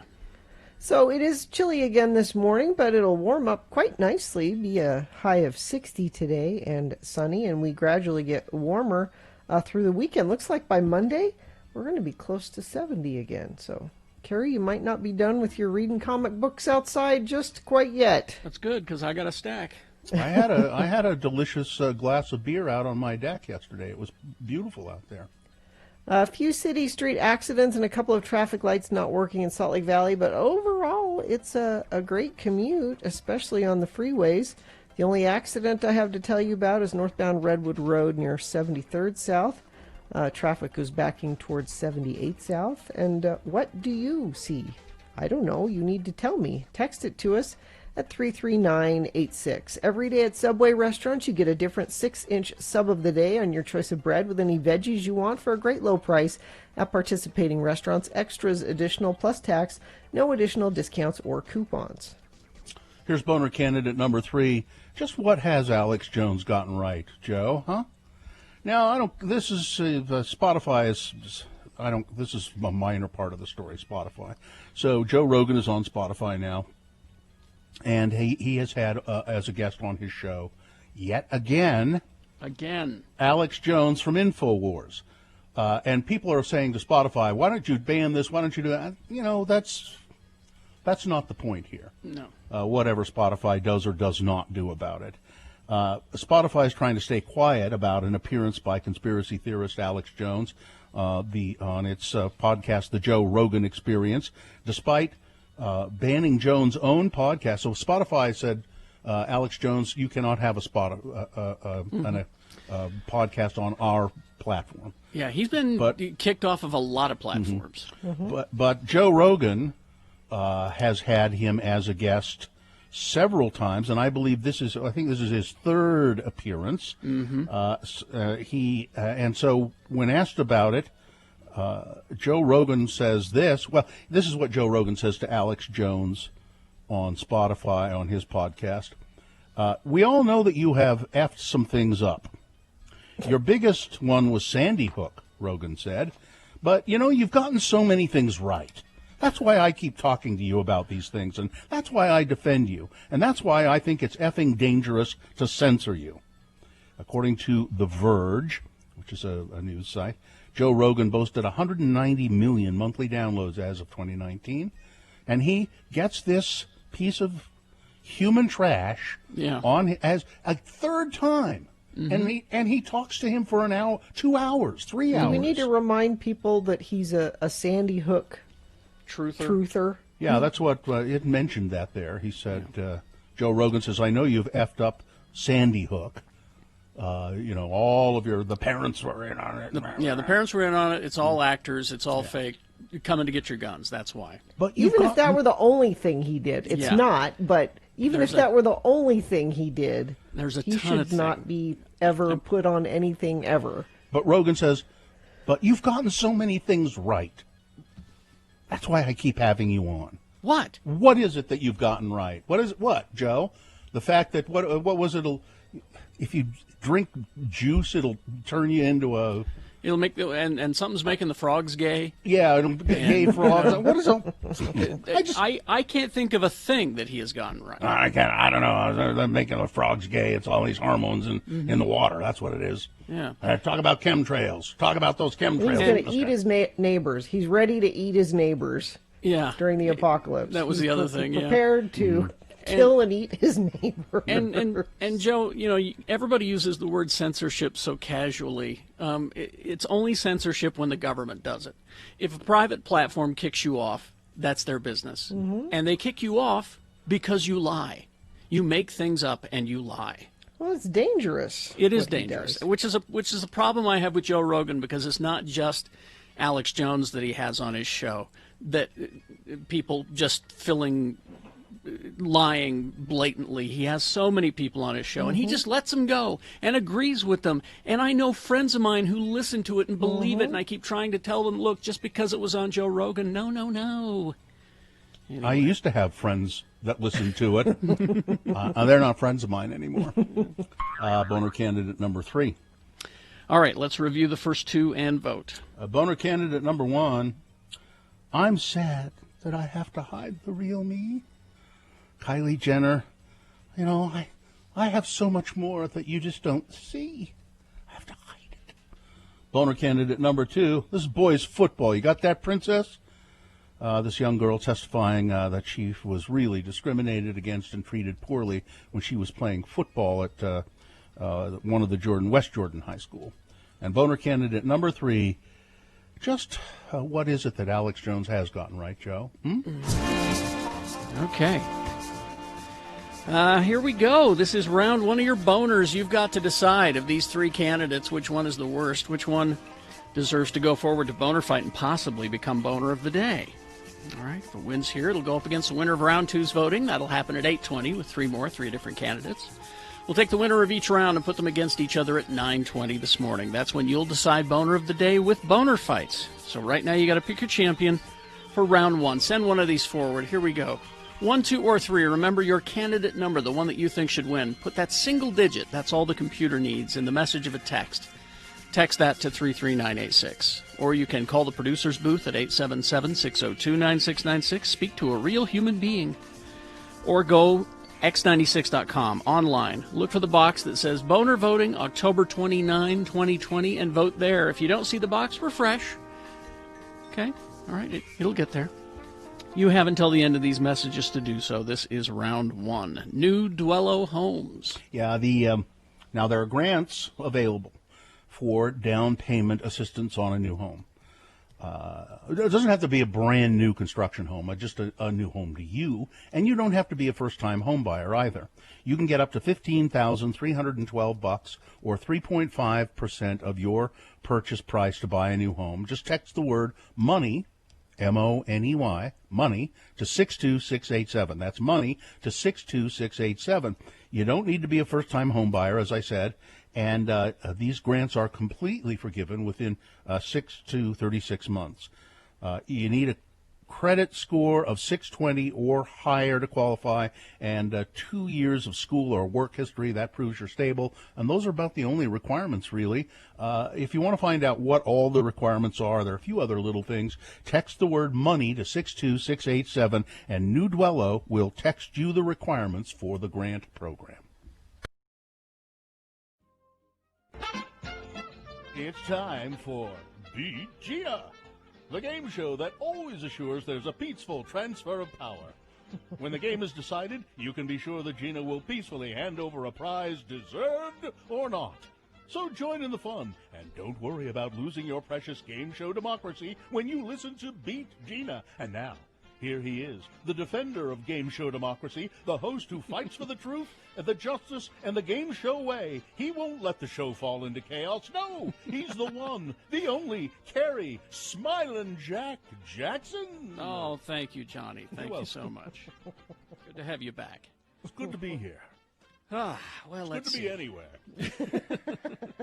Good to be above ground, as Yes. my uncle used to say.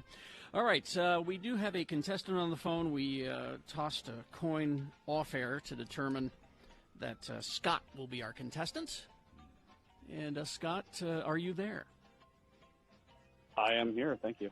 All right, Hi, Scott. Scott has promised to go to Moochie's as much as possible. Excellent. Have Philly Good cheese. choice. Not much of a sacrifice. we all do our part in this desperate time. Get the Philly cheesesteak. Yeah. Get the Philly cheesesteak egg rolls there. They're I will delicious. try that. I've never had that before. All right. We will toss a coin now to determine who goes first in this game, Scott. It gives you an advantage. Call it heads or tails. Heads. Heads. Coin toss app says it is heads, as you can see. All right. I think that means you go first. That means you have an advantage in the game. This first question is yours alone to answer correctly. If you do, you get a point. If you get it incorrect, Gina then gets a chance to answer it and steal your point away. We'll then go back and forth until somebody has 3 points. So, Scott, Shaun of the Dead trivia. First question. What pub does everybody take refuge in? It's the name of the pub that everybody takes refuge in.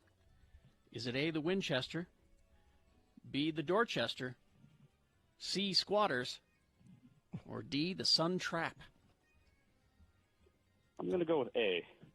That would be a good choice. Thank you. It's 1-0 for Scott. Now let's test Gina's knowledge of the wonderful comic zombie movie Shaun of the Dead. It's her turn to answer. Gina. Yes. Nick Frost plays a character named Ed in the movie. Yes. What is written on Ed's T-shirt through the length of the movie? Is it A, I'd rather be Russian than a Democrat? B, I am drunk? C, I got wood? Or D, the word boner with like 2 robots on it? B. I am drunk? Yes. That is incorrect. Really? Scott. Chance to steal. Scott, what's the answer? C. I got wood is correct. It's 2-0 for Scott, and in what may be a clean sweep, Scott controls the question with his dominance of the knowledge of the wonderful comic movie Shaun of the Dead. It's better to be lucky than good. All right, Scott. What crazy thing does Big Al believe? What crazy thing does Big Al believe? A, that there's a secret basement under Comet Pizza. B, dogs cannot look up. C, cats can secretly talk. Or D, COVID-19 is a hoax. I'm going to go with B. I'm not sure about this one. B, dogs cannot look up. Uh-huh. That is correct. Scott, Sweet. you win the game. Wow. Not only are you Hooray. going to enjoy delicious food at Moochie's, meatballs and more, you win a Radio from Hell tote bag. To put all your sandwiches Your in. totes and And sandwiches your- and egg rolls. Egg rolls and all that. Congratulations, Scott, and helping transfer power peacefully here on right. BG. Oh, no problem. It's nice to finally meet you, Johnny. All right, Scott. Thank you. Hang on the Thank line. you, Scott. Johnny fan. Hang on the line. I'll put that down as one fan. Hang on the line, and we'll get your information there, Scott. Thanks.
Hey, it is 7:49. Let's award round one of your boners. Which is brought to you in part by...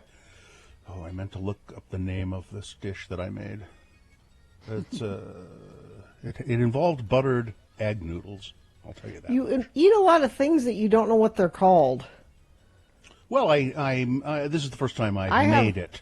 This is tacos and spaghetti. Yeah, Gina. And some of us steak. have palates that like to experience a wide range of things. Like today I have spaghetti. Today I have tacos. Today I have a steak. So I'm an adventurous eater. That's all I can say.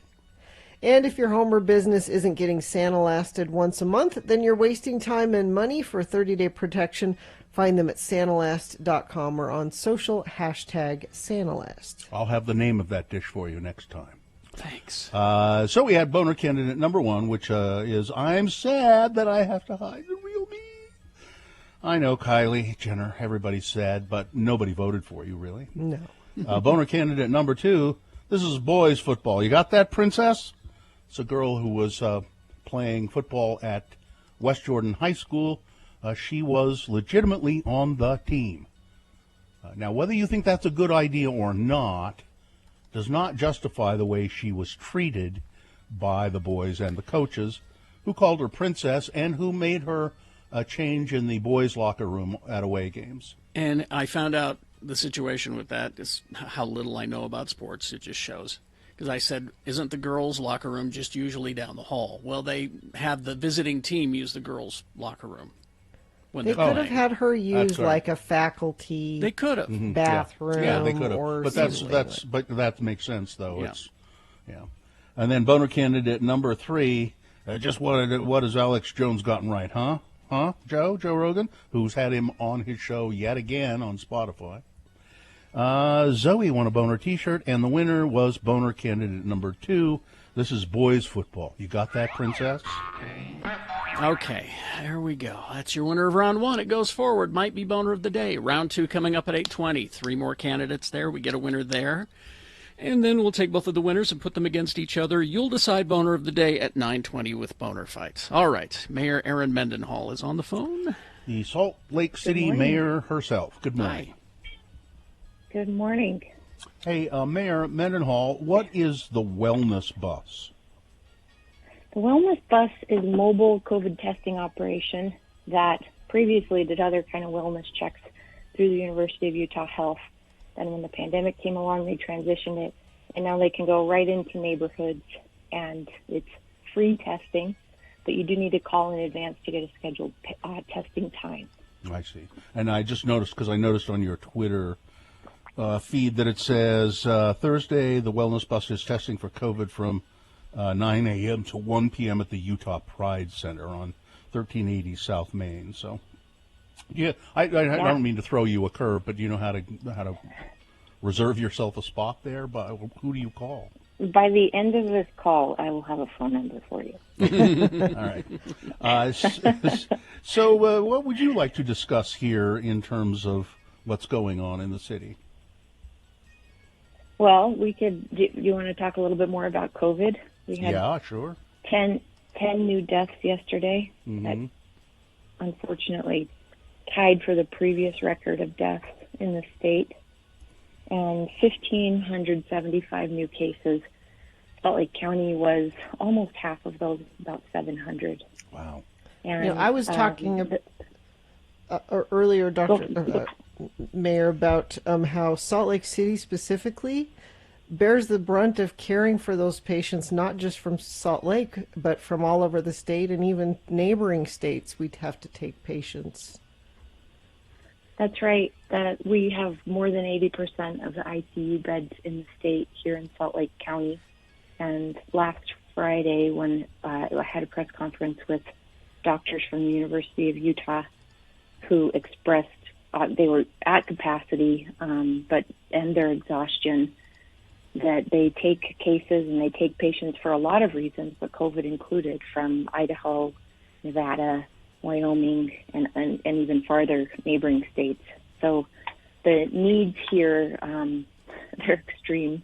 And what's more extreme is the exhaustion of the doctors and nurses the Utah Hospital Association has estimated that hospital staffing is down 20 to 30% because of staff dealing with their own infections or having to stay home to take care of family members who are sick. So, ICU beds aren't ICU beds if they don't have a nurse and a doctor to take care of you. And I don't know how else to compel our public to listen to these alarm bells that are going off about the realities of hospital care, of case counts, and the spread of this virus right now. 60% are from household members in Salt Lake County. 60% of the cases are family members spreading it to each other. This is causing not only economic troubles for the city as well, and the state and the county. It's putting a tremendous strain on, as you indicated, the hospital staff and frontline workers, and it's putting a tremendous strain on families, isn't it? It sure is. And here in Salt Lake City, we saw the death of a powerful activist and community representative this week, Margarita Sattini, and she and every one of her immediate family members have COVID, and she unfortunately lost her battle. And she thought she was coming through and getting over it, and she lost her ability to breathe. So it's heartbreaking. I know we're all exhausted. I know we're tired of living this way and missing people and missing events and missing birthdays. But we have to get through this. The virus isn't respecting our exhaustion, and we're more vulnerable right now as community members and residents than we've ever been through this pandemic, because as of last Friday, 1 in 50 Utahns has an active case. Jeez. I have the number for the wellness bus. Oh, so does the mayor, she just said. Do you have it, the mayor? I do, and I've been corrected. Appointments are encouraged but not required. So if you want an English scheduling option, 801-587-0712. And if you want to call in Spanish, 801-436-7118. All right. And that's the Utah Wellness Bus. They're free COVID testing sites. And just find out where it's going to be, and you can get a test. All right. Thank you. Always nice to talk to you. I hope you and your family are well and remain so.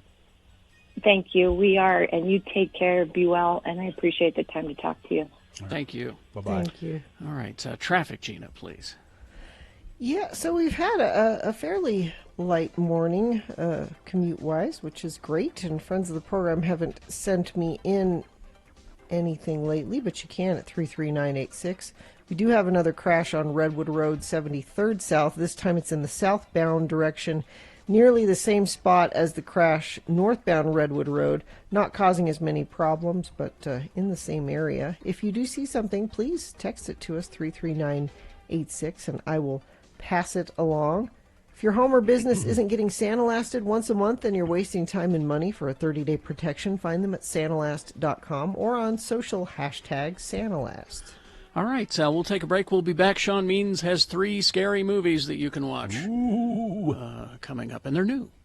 So you can watch them on the way. Stand by after this. Scott Hale, Plumbing, Heating, and Air. It's coming up to the end of the month, and I think this is when the Scott Hale furnace tune-up deal ends on the 31st, I think. That's as far as I can't see beyond that. The $39 furnace tune-up with free airflow test from Scott Hale Plumbing, Heating, and Air. Now, $125 off if you need a repair, off of a $300 repair. That includes plumbing, heating, drain, and air. 100% satisfaction guarantee from Scott Hale. If you, for some reason, if you think that the work was not done quite right, call them back. They'll come back in and take care of it to your satisfaction. Scott Hale, committed to the community, the customers, and the employees' health, always taking extra precautions before and after entering customers' homes so that we can all stay safe and healthy. Call Scott Hale, Plumbing, Heating, and Air, 801-264-HALE. That's 64-HALE, or go to scotthale.com. There are 80,000 uninsured children in Utah. From celebrities to moms right here in Utah, more and more women are consuming their placentas in pill form. Don't do that. Listen, I want you to hear Okay, these. I want even you if okay, wait, don't go on. Even if there's something about eating your placenta, you would have to do it the way your dog does it when she has puppies. Yep. If there's anything to it, drying it out and putting it in a pill kills whatever good thing you think it does. Medical expert Gina Barberi, listen to the testimonies of these women, All Gina. right. The placenta, for those of you who don't know, is an organ that grows inside the uterus while a baby is developing. The placenta gives nutrients to the baby, and some believe... Some believe. People are saying, and I'm hearing. Ms. Barberi, not among them. No. But some people are saying, and I'm hearing, and I have the tendency to believe when some people say and I hear, and then I believe, that it is also capable of giving mom key nutrients even after it, that is the placenta, and the baby are delivered.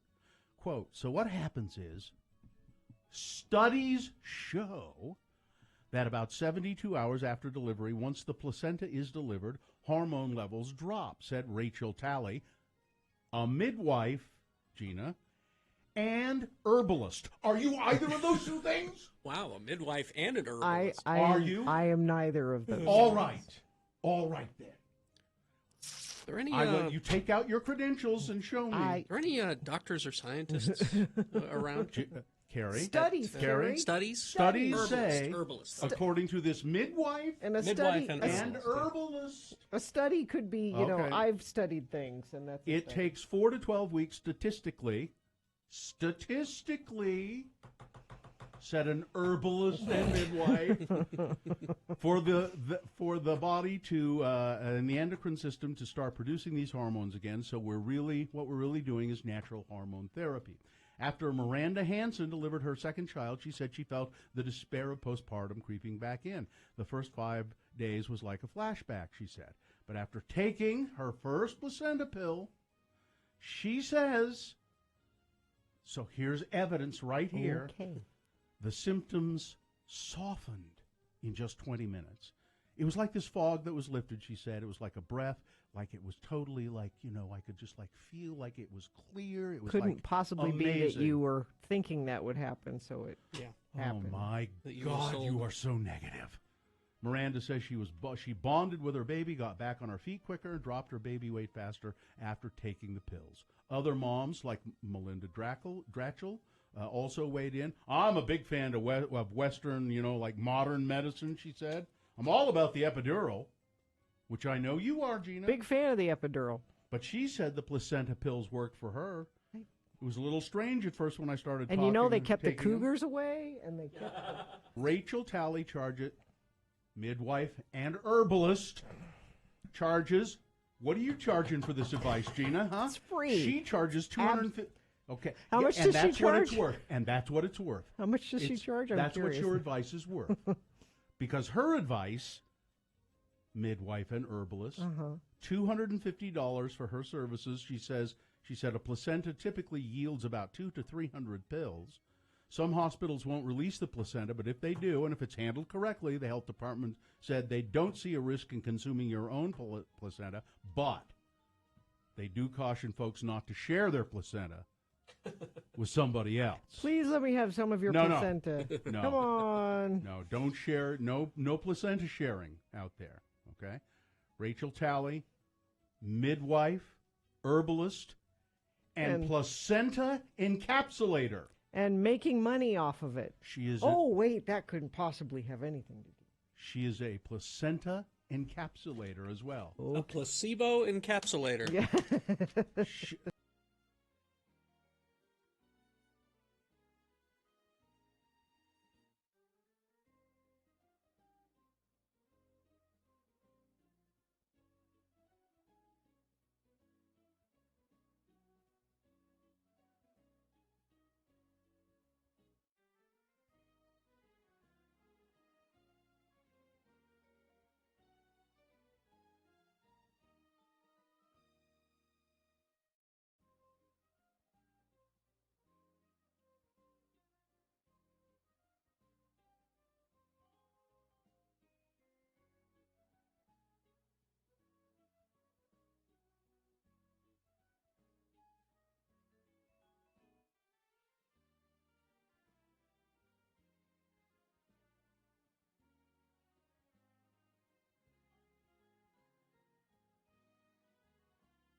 And let's see, I believe this is a sponsored feature, right, Gina? Yes. Celebrate the 30th anniversary of Dr. Volt's Comic Connection at Dr. Volt's Anniversary Sale. It's going on through the 31st. Everything in the store, 20% off. Well, here he is, the man who writes stories for the Salt Lake Tribune, who also does film criticism for the Tribune and other places, and he's you can read Sean's things in the Tribune, sltrib.com, or you can go to his site, which is moviecricket.net. And here he is, Sean. So you have scary movies for us, Sean? It is since we are 2 days from Halloween. It is usually the time when scary movies pop up at the last minute for your viewing pleasure, and we've got 3 of them coming. Two in theaters and 1 on Netflix. That we're talking about today. One of them in theaters is called Spell, and this involves a hotshot attorney in his private plane with his family. Plane crashes. He wakes up in a attic somewhere in the hollers in Appalachia. Doesn't know where his family is, and he's being tended to by a seemingly kindly old woman played by Loretta Devine, who has got more going on than she's letting on, and has plans for the guy when the blood moon takes place in a couple days. So, and there's bits of voodoo and folk magic and whatnot going on here. Unfortunately, it comes off very cliched, and Loretta Devine. I was going to say this sounds like Misery. It's not so much, unfortunately.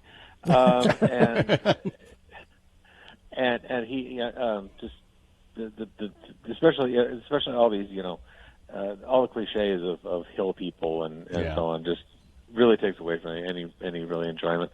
The guy's played by Omari Hardwick, who's usually pretty good, but this one just getting to the scary part has to go through so much just like bad accents and over the top nonsense that it's not worth doing. So 2 stars for Spell. Okay. His House, which is on Netflix. This actually I played at Sundance this year.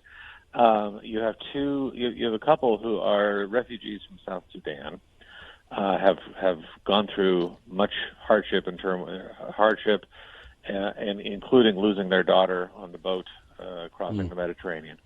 They've arrived in England where they are asylum seekers. They have to check in every week, and they're not in permanently. And they're given a house to live, and there's something in the house, and it's something scary in the house. And you begin to realize, and they begin to realize very quickly that what is in the house they sort of kind of brought with them, because the demons and ghosts from what happened to them in Sudan and on the trip are what are going after them right now. Okay. The casting is great. The woman in the couple is this actress named Wunmi Mosaka, who, if you saw Lovecraft Country on HBO recently, she was Ruby. She was Journey Smollett's sister. Okay. She's good. She's amazing. She's amazing. This is good scary. This is really powerful. And also you'll see Matt Smith from The Crown and Doctor Who pop up. So His House, it's really good. It's on Netflix, and it's 3.5 stars. 3.5. And it's his house? His house? Yes. His house. Okay. Come play. Come play. This is scary, involving a autistic 3rd grader who is nonverbal, who basically sees the world through his smartphone. He's able to tap out messages to speak through his smartphone and so on. And he plays games and reads and watches SpongeBob and other stuff. But then one pops up, this ebook of misunderstood monsters, and it gives him this little story, which I refer to sort of as an ebook Babadook.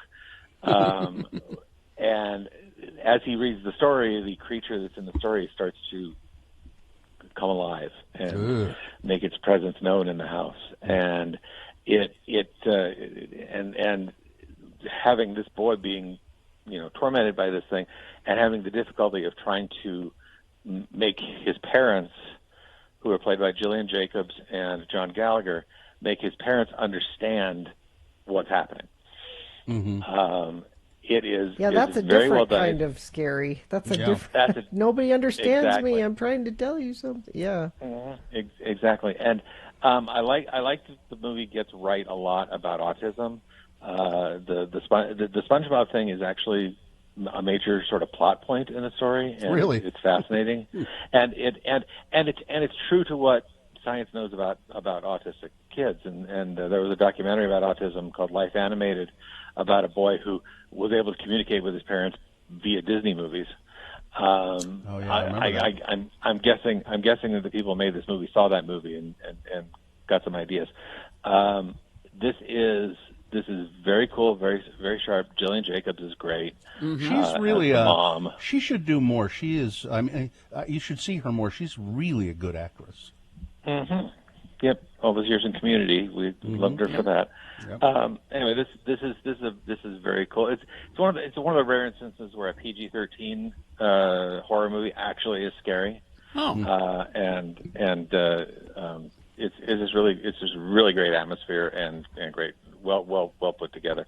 So 3.5 stars for Come Play. 3.5 for Come Play. Yep. All right, and that's on demand, I guess. That's in theaters. Oh, in theaters. In Okay. theaters, okay. In theaters, and you may be able to find it on demand, if not immediately, then soon after. Because that's the way it's been. That's the way it's been going with movies that go into theaters right now. They're usually coming around on VOD pretty quickly. Yeah. All right. So Spell 2 stars. His House 3.5 on Netflix and in theaters. Come Play 3.5 stars. Okay. What do you watch on Halloween usually, Sean? Yeah. The Door. Is that a movie? No, we're trying to figure out how in our neighborhood we're going to do trick or treating safely. So well, your kids are too old to trick or treat, Sean. That's one thing. Yes, they are. But you're expecting that people may come around to we're your door. expecting we'll have neighbors come over. The thing we usually watch on Halloween is It's the Great Pumpkin, Charlie Brown. Oh, okay. And thankfully we have physical media, so we can watch it on DVD, and we don't have to pay for Apple TV, which is the only place you can get the Peanuts cartoons this year. Yeah. So. All right. All right. Well, thank you, Sean. Thank Take you, care of Sean. yourself. I Thank hope you and your family stay safe, and we'll talk to you next week. All right. All right. Thank you. Okay, Gina, traffic, please. Southbound I-15, there's a crash near 27th North in Far West. The cars are off to the left shoulder. Crash on northbound Redwood Road at 73rd South now has 3 lanes blocked. Traffic is having to get by in the median, and traffic is backed to 78 South. And what do you see? I don't know. Tell me if it's safe for you to. Text at 33986. Scott Hale is offering a furnace tune-up with a free airflow test for only $39. Call Scott Hale, 801-264-HALE. Boners round 2 coming up. Here are the candidates you'll be considering. The first one is, it's my party and I'll spend $1 million if I want to. $1 million if I want to. $1 million if I want to. You would too if you had $1 million. Boner candidate number 2. So let's see. You shipped the only copies. The only copies. Yeah, this is You good. shipped them. I love this. Across the country. Is that right? And boner candidate number 3. Another great TikTok idea. All right, Boners round 2 coming up, along with Big Boy News and Opinioendo after these. Gina, Mountain Alarm, Fire and Security. Yeah, what a great company, locally owned, family owned, been around a long time. My husband's used them at his business for years and years, and now we use them at our home. And part of what I love about it is the tech they have. One of the hottest home security devices right now is the doorbell camera. And if you ask Mountain Alarm about this feature and tell them you heard about it from me, you get a $100 discount. Now, maybe you already have some sort of security system set up at your house, but maybe the service isn't that great, or maybe you think you're paying too much. You can call 801-395-8700. Mention X96 and you'll receive $100 off any new or upgraded security system. Call 801-395-8700 or visit mountainalarm.com. They can take over your system. You're going to have it monitored by local people that are going to take really good care of you. You're going to feel safe. You get the app where you can control everything right from your phone. Close doors, lock doors, watch windows, watch cameras, mount an alarm.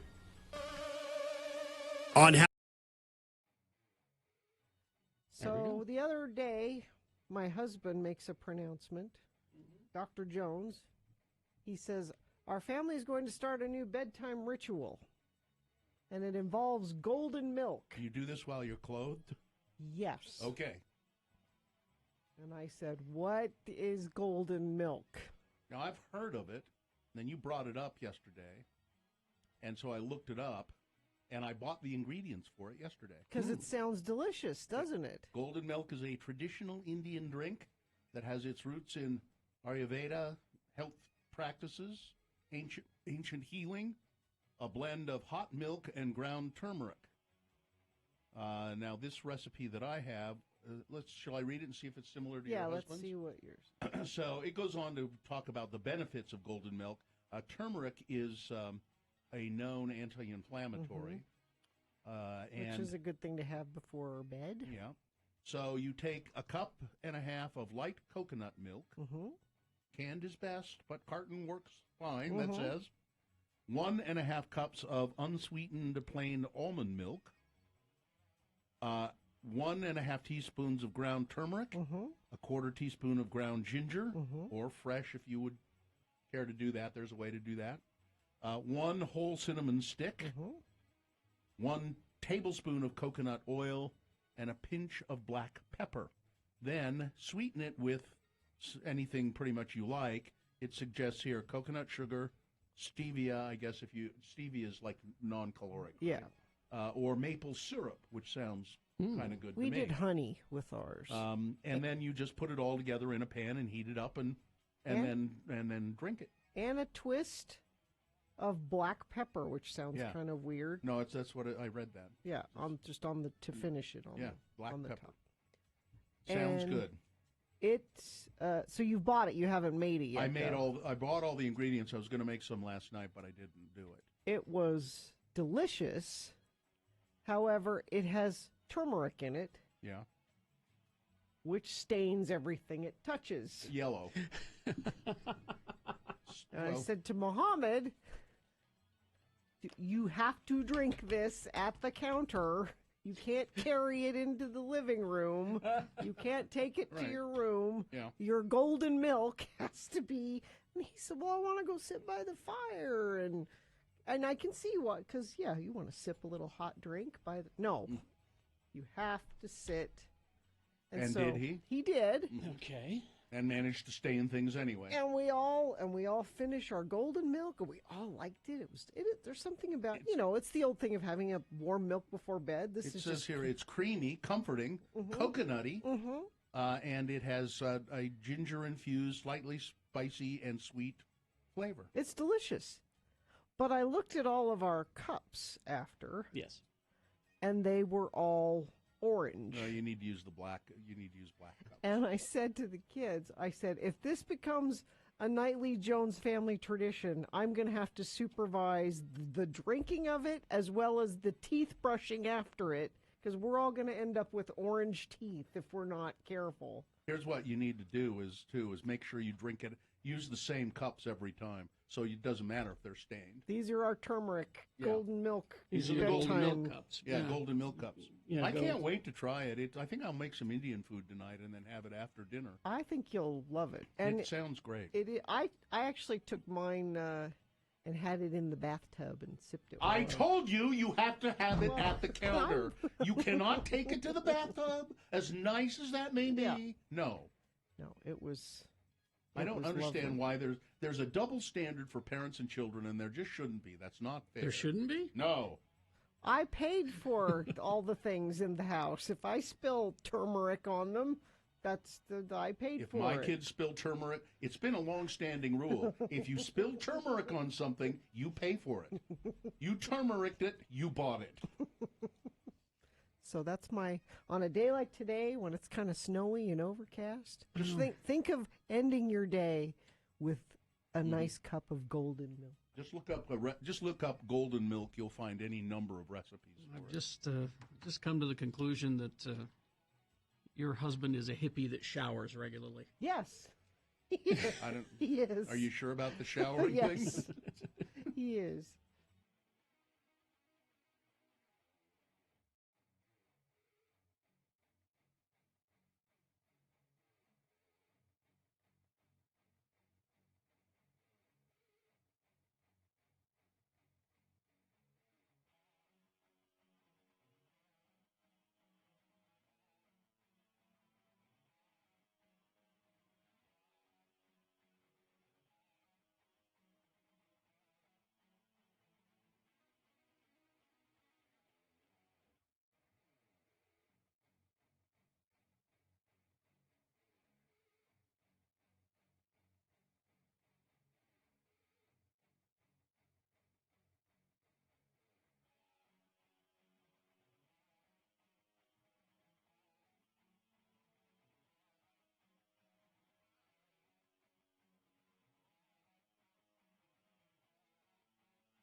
.22 right now, and it is time for round 2 of your boners. Here we go. 3 news stories. These are examples of bad, stupid, or funny human behavior. You will decide with your vote of these 3 candidates which one is the worst, which one deserves to go forward to boner fight, and possibly become boner of the day. If it wins here, it will go up against the winner of round 1's voting. We did that an hour ago. But we'll take both of these winners and put them against each other at 9:20 this morning. That's when you'll decide boner of the day with Boner Fight. Right now, you're picking your champion for round 2. Send one of these 3 forward. Here we go. 2 candidates now, a third after the news. Once you've heard all 3, you'll vote, and one of you lucky random boner voters will receive. Oh, and you're lucky, because it reminds me that we're getting food from Diversion Eatery today. I'm right. excited. I look forward to that. What'd you get? The Gina Burger, of course. The classic Gina. Oh, that's right. You never stray outside of your comfort zone. Why should I? If it's delicious and I love it and I look forward to it. And you will too. You'll get an electronic gift certificate to Diversion Eatery emailed to you if you win. Go to diversioneatery.com to see the menu. Here's boner candidate number 1. It's my party and I'll spend $1 million if I want to. Kim Kardashian spent $1 million to fly her family and friends on a private jet to celebrate her 40th birthday on one of the world's most breathtaking private islands in Tahiti. Kim chartered an 88-seat Boeing 777 last week to fly a group of under 30 people to the Brando, a luxurious private island resort in French Polynesia, just 35 villas there on the whole island. Her group, which included her sisters, Courtney, Chloe, Kendall, her brother Rob, and her mother Chris, were treated to a host of lavish dinners, spa visits, and guided treks through the lush island known locally as Tetiaroa Atoll and famed for its stunning blue lagoon. The group was limited to Kim's closest family and friends. Everyone on the trip was repeatedly tested for COVID before they left in the middle of the night on a private jet. Again. Boner You know what I did for my 40th birthday? If you guys remember, on the air, there was a little tiny party planned on the air, and I called in sick to work because Muhammad was sick and I had to stay home with him, and he was sick. That was my 40th birthday. My 40th birthday party was a surprise party, and a man who would later become a convicted murderer delivered a pizza to my house.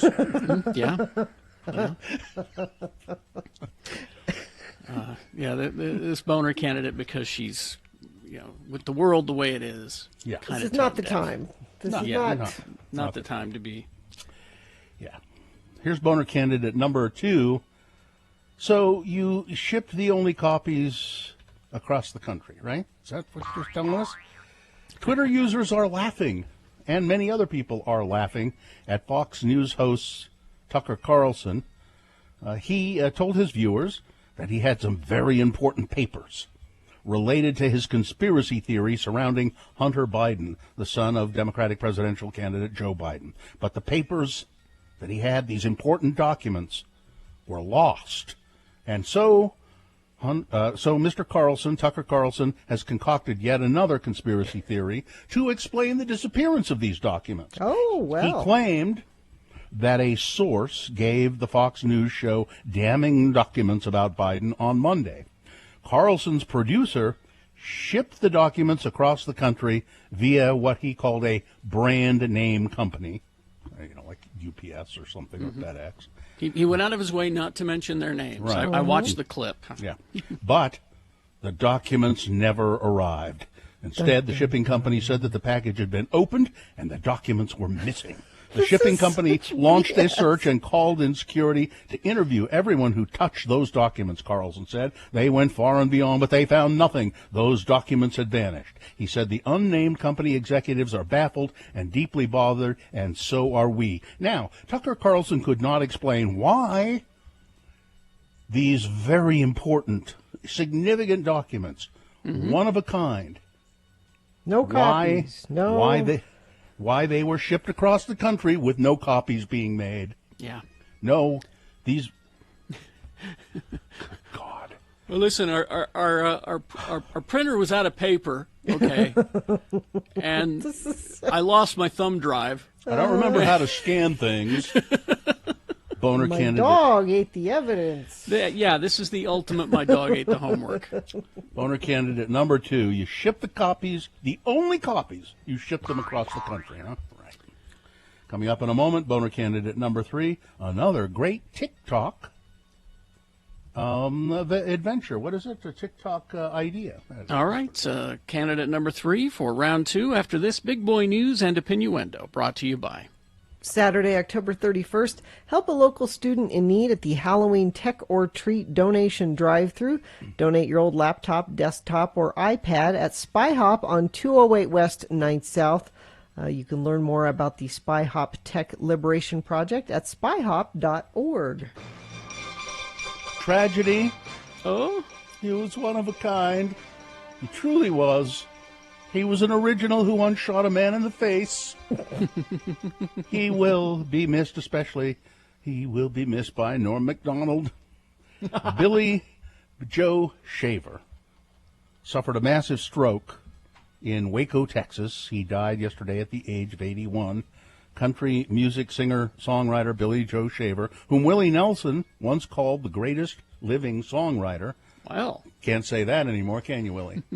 Died Wednesday in his native state of Texas. Mr. Shaver is reported suffering a massive stroke at a hospital. He rose to acclaim in 1973 with his debut album Old 5 and Dimmers Like Me, and was often referred to as part of the outlaw country movement of the 70s, along with people like Willie Nelson, Waylon Jennings, both of whom had recorded his songs. As I looked through this article this morning, it says here he had 17 albums, the last of which was 2014's Long in the Tooth. But it doesn't, and I didn't think to look it up, or I was too busy, it doesn't mention any songs that we might be familiar with that he wrote that other people recorded. No. I can't, it didn't mention them in this story as far as I can see, and I find that weird. Well, but there is a Billy Joe Shaver song that I think you all know. Yeah. My dreams are all dead and buried. Sometimes I wish the sun would just explode. When God comes and calls me to his kingdom, I'll take all your sons of bitches when I go. Let her blow. The Squidbilly theme. Great song. Is Billy Joe Shaver. Now, don't be confused.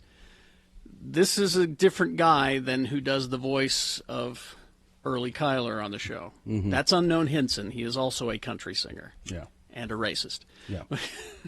Billy Joe Shaver had a heart attack on stage in 2007, and he was involved in a shooting incident outside of a bar in Lorena, Texas. He was acquitted after claiming self-defense, and he later said of the incident, "I hit him right between the mother and the effer. I fixed him right up." He was married, by the way, 5 times to 2 women. So Wow. 5 times Yeah. to two different women. Yeah, to 2 women. 2 women. So there you go. Billy Joe Shaver, dead at the age of 81.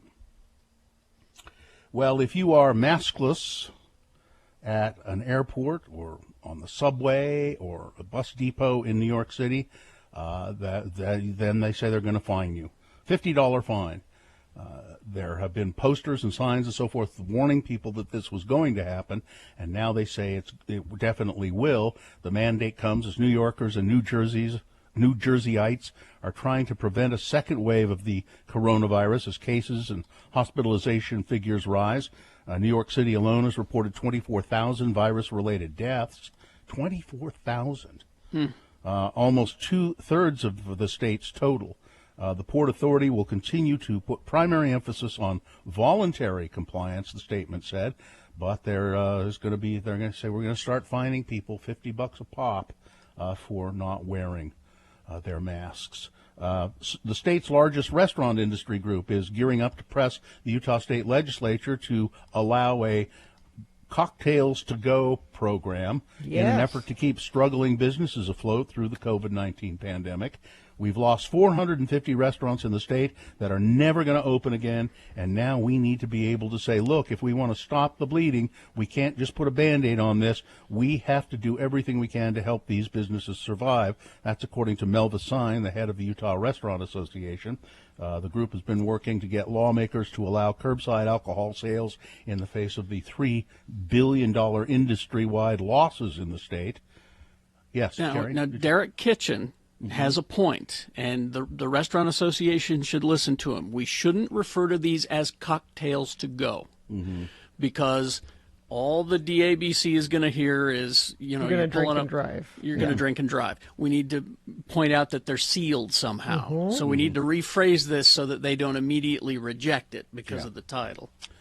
Republican congressional candidate Burgess Owens appeared to give a tacit endorsement of the baseless QAnon conspiracy theory during a radio interview last week, suggesting, it's worth a closer look. Owens was a guest on Real Talk with Audrey Russo, which I'm sure everybody knows about. Everybody listens to that, right? He was asked about the issue of child sex trafficking, which has been made a centerpiece of his campaign. Unprompted, Owens brought up QAnon. What I find interesting is anytime you bring up child trafficking, we get from the left a word called QAnon, said Owens. Owens said he thinks that the idea is at least worth a closer look. One of the things we need to recognize with the left is that if they ever say the word conspiracy, let's look into it much deeper, because there's something that they're trying to keep away from us, said Owens. That sounds like a conspiracy. Yeah. Right there. Whatever this group is, I have no idea. He did not disavow the conspiracy theory, which claims that a cabal of Democrats and Hollywood celebrities are Satan-worshiping, blood-drinking pedophiles who operate a global sex trafficking ring. They're on to us. Yeah.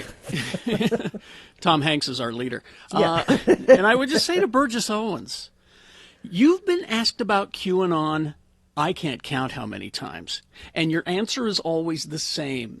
I don't know what that is. What a curious person who's been asked about this many, many times. Maybe look into it so that they could say yes or no. Do you know who else answers that same way, Carrie? How? Huh? Donald Trump. I don't know what this is. I don't know what it is. Okay, but you've been asked about it. Maybe look into it and find out whether yes or no. Twitter users, among others, have pointed out a major flaw with President Trump's scaremongering about how Democratic nominee Joe Biden would respond to the coronavirus pandemic if he won the 2020 election. Trump has warned supporters continually that a vote for Biden would mean no kids in school, no graduations, no weddings, no Thanksgiving, no Christmas, no 4th of July. Other than that, have a wonderful life, the president said. And people have pointed out, wait a minute. All of those things are happening right now, and you're the president. Yeah, none of those things are. The Headless Horseman is out in Eagle Mountain. Did you see that? No. There's video, a Headless Horseman trotting down the streets out in Eagle Mountain. Cool. And it's somebody who's dressed up as the Headless Horseman. And it's an easy costume to do. Yeah. They've done it wrong though. The horse doesn't have a head, and I don't get that. But no, I'm just kidding. And finally, science has shown that hard physical labor, that kind of back-breaking work that's supposed to teach you a good lesson and be good for you, not the case. Hard physical labor significantly increases the risk of health problems. See, so I've been saying safe. this for years. We're safe. We're good. So, remain seated, please. Absolutely. Right. It's a way of life. Sports weather traffic.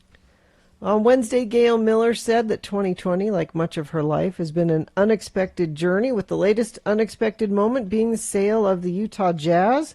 The announcement of the sale from the Miller family to local tech entrepreneur Ryan Smith did come as a shock to most after 35 years of the family owning the team in Salt Lake City. The sale, which league sources say was worth $1.6 billion, includes the Utah Jazz, the NBA G League affiliate Salt Lake City Stars, Vivint Arena, and management of the AAA baseball Salt Lake Bees. Additionally, Smith plans to purchase the Zone Sports Radio Network in a separate agreement. Well, RSL lost 2-0 at San Jose. They have just 2 games left in the season, but they still could make it to the playoffs, even though they've lost, because soccer is weird and points are weird, and they still could make it to the playoffs. Weather, it's chilly this morning, but it will warm up today. 60 for a high this afternoon. Tomorrow, even warmer, 64. Looks like by Monday, we might even be back up close to 70 degrees. Traffic, we've got a crash southbound I-15 near 2700 North in Far West. We have, let's see. Gosh, that was 30 minutes ago. That's the last accident being reported there. Well, and what do you see? I don't know. You need to text it to us. If you see the Headless Horseman out riding around, text us and tell us where it is. You send that in, if it's safe for you to do so, 33986. Injured in an accident, everyone deserves an advocate. Call 801-355-5550 or go to utahadvocates.com. Here's boner candidate number 3, another great TikTok idea. Apparently, TikTok has now issued another challenge, or put out another challenge. Super gluing your costume vampire fangs to your real teeth. This is not meant for oral use. It says it right on the label. Yeah. Says a dentist, Dr. Lakia Vinson, with the Riley Hospital for Children. Indeed, the viral videos, which, using the hashtag vampire fangs, have amassed 9 million views on TikTok, and they depict various idiots struggling to remove the vampire fangs after fastening to them to their teeth using super glue, nail glue, or other adhesives. In one particularly alarming video, an amateur cosmetician reportedly spent 3 hours trying to extract the vampire teeth with nail polish remover, almost removing his own teeth in the process. Dentists are saying, please don't do this. Don't use nail glue. It's poisonous and it won't come off. Please don't use super glue. Please do not try to glue fake vampire teeth to your own teeth. Boner candidate number 3, another great TikTok idea. All right. There you go. You've got, let's review the first 2 and then we'll get to voting. Boner candidate number 1, it's my party and I'll spend $1 million if I want to. Just pretty inappropriate during this time. Kim Kardashian spending $1 million on a birthday party to an island in Tahiti. Boner candidate number 2. So you ship the only copies across the country. Is that right? Tucker Carlson conspiracy theory falls apart because people point out that would be a stupid thing to do, and if you did that, you are stupid. And boner candidate number 3, another great TikTok idea. Okay, this is round 2 of your boners. You've got to decide. Of these 3 candidates, which one is the worst? Which one deserves to go forward to boner fight and possibly become boner of the day? Because if it wins here, it's not boner of the day. It'll have to defeat the winner of round 1's voting. We did that an hour ago. But we'll take both of these winners and put them against each other. You will decide boner of the day at 9:20 this morning. That's when boner fight happens. That's when it all goes down. Right now, pick your champion for round 3. Send one of these 3 candidates forward. 1, 2, or 3. Remember your candidate number, the one that you think should win. Put that single digit in the message of a text. That's how the computer counts it. Anything else in there will just confuse the computer and your vote won't count. And we all know the importance of your vote counting these days. So 1, 2, or 3. Put that in the message of a text. Text that to 33986. Or you can call your vote in to the producer's booth at 877-602-9696. Or go online, x96.com. Look for the box that says Boner Voting October 29, 2020, and vote there. You have until the end of these messages to do so. This is round 2. Ranlife.com. You know, it is so flippin' easy to refinance your loan with RanLife. So flippin' fetchin' easy. And they won't fudge things up either. They will take care of it. RanLife, I've done 2 refis with them. They're a local mortgage company, you know. I saved thousands of dollars on the life of my mortgage with the second refinance I did. I took advantage of it, and you should give it a shot. At least call them. At least call RanLife and see what the options are. You know, interest rates are so low that you really should check it out. Call 801-478-4500. That's RanLife. They do things so easily. I mean, it's so quick, so easy, seamless practically. It's no hardship to do it at all. You'll get in touch with a knowledgeable loan officer. He or she will find you the lowest rate possible, and then they'll do e-closings. It's very simple. RanLife, 801-478-4500 or ranlife.com.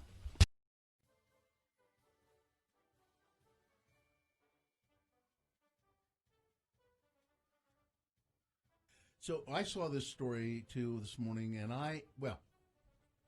did somebody break wind on the news?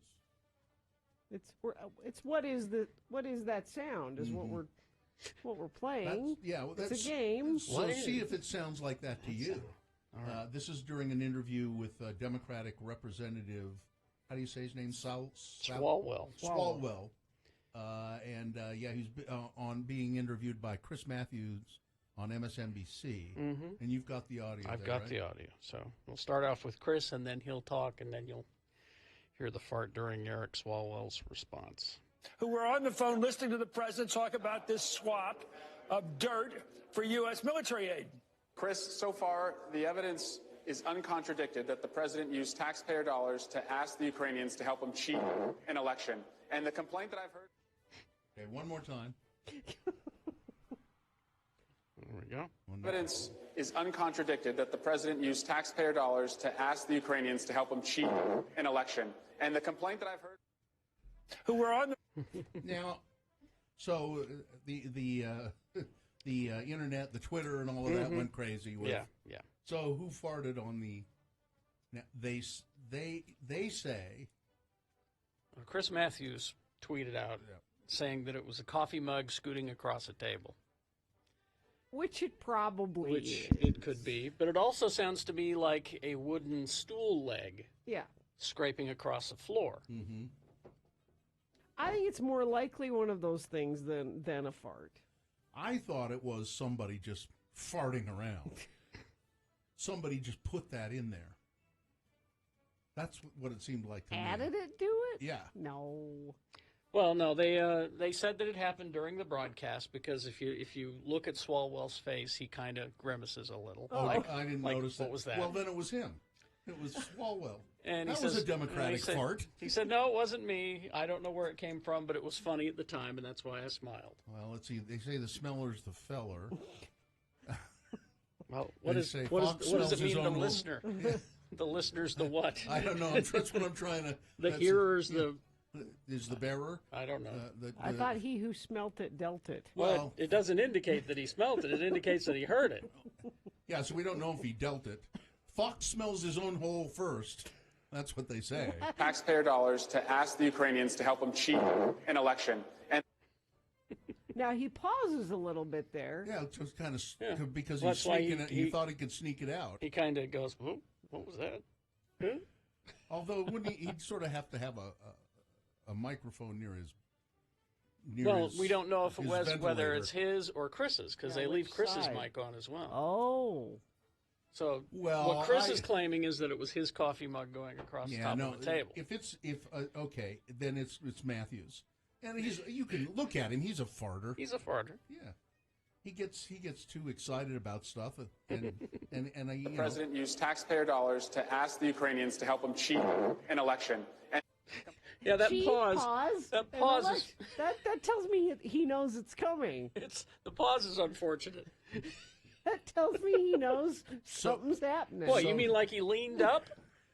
Like So he tried to one-cheek sneak? A one-cheek sneak while he's standing up? Because, you can't fart in those hearing rooms. They're so condensed. And all those people. People would go, God, who did that? Well, actually, that's a better place to go because there's so many possible... Wasn't me. Whoa. Wasn't me. Where was I yesterday? I was in a car with some people, and I won't say who, but I kept thinking, somebody is stinking this car up. And you don't want to say anything because you'll embarrass somebody. Yeah. Mm-hmm. to help him cheat an election. Yeah, that was Chris Matthews. Think it was Matthews? Yeah. Ask the Ukrainians to help him cheat an election. Yeah, that's an old man fart. That's an old man fart. It's kind of How raggedy. Can you tell? It's kind of raggedy. It's not. Yeah, it's not strong, full throated. It's kind of raggedy and almost wet sounding. Oh. And here are the rhymes that we were looking for. He who denied it supplied it. Oh. Yeah. The blamer is the claimer. Yeah, there you go. Thank you, people who All right. listen to the show. You're smarter than we Thank you are. very much. Very good.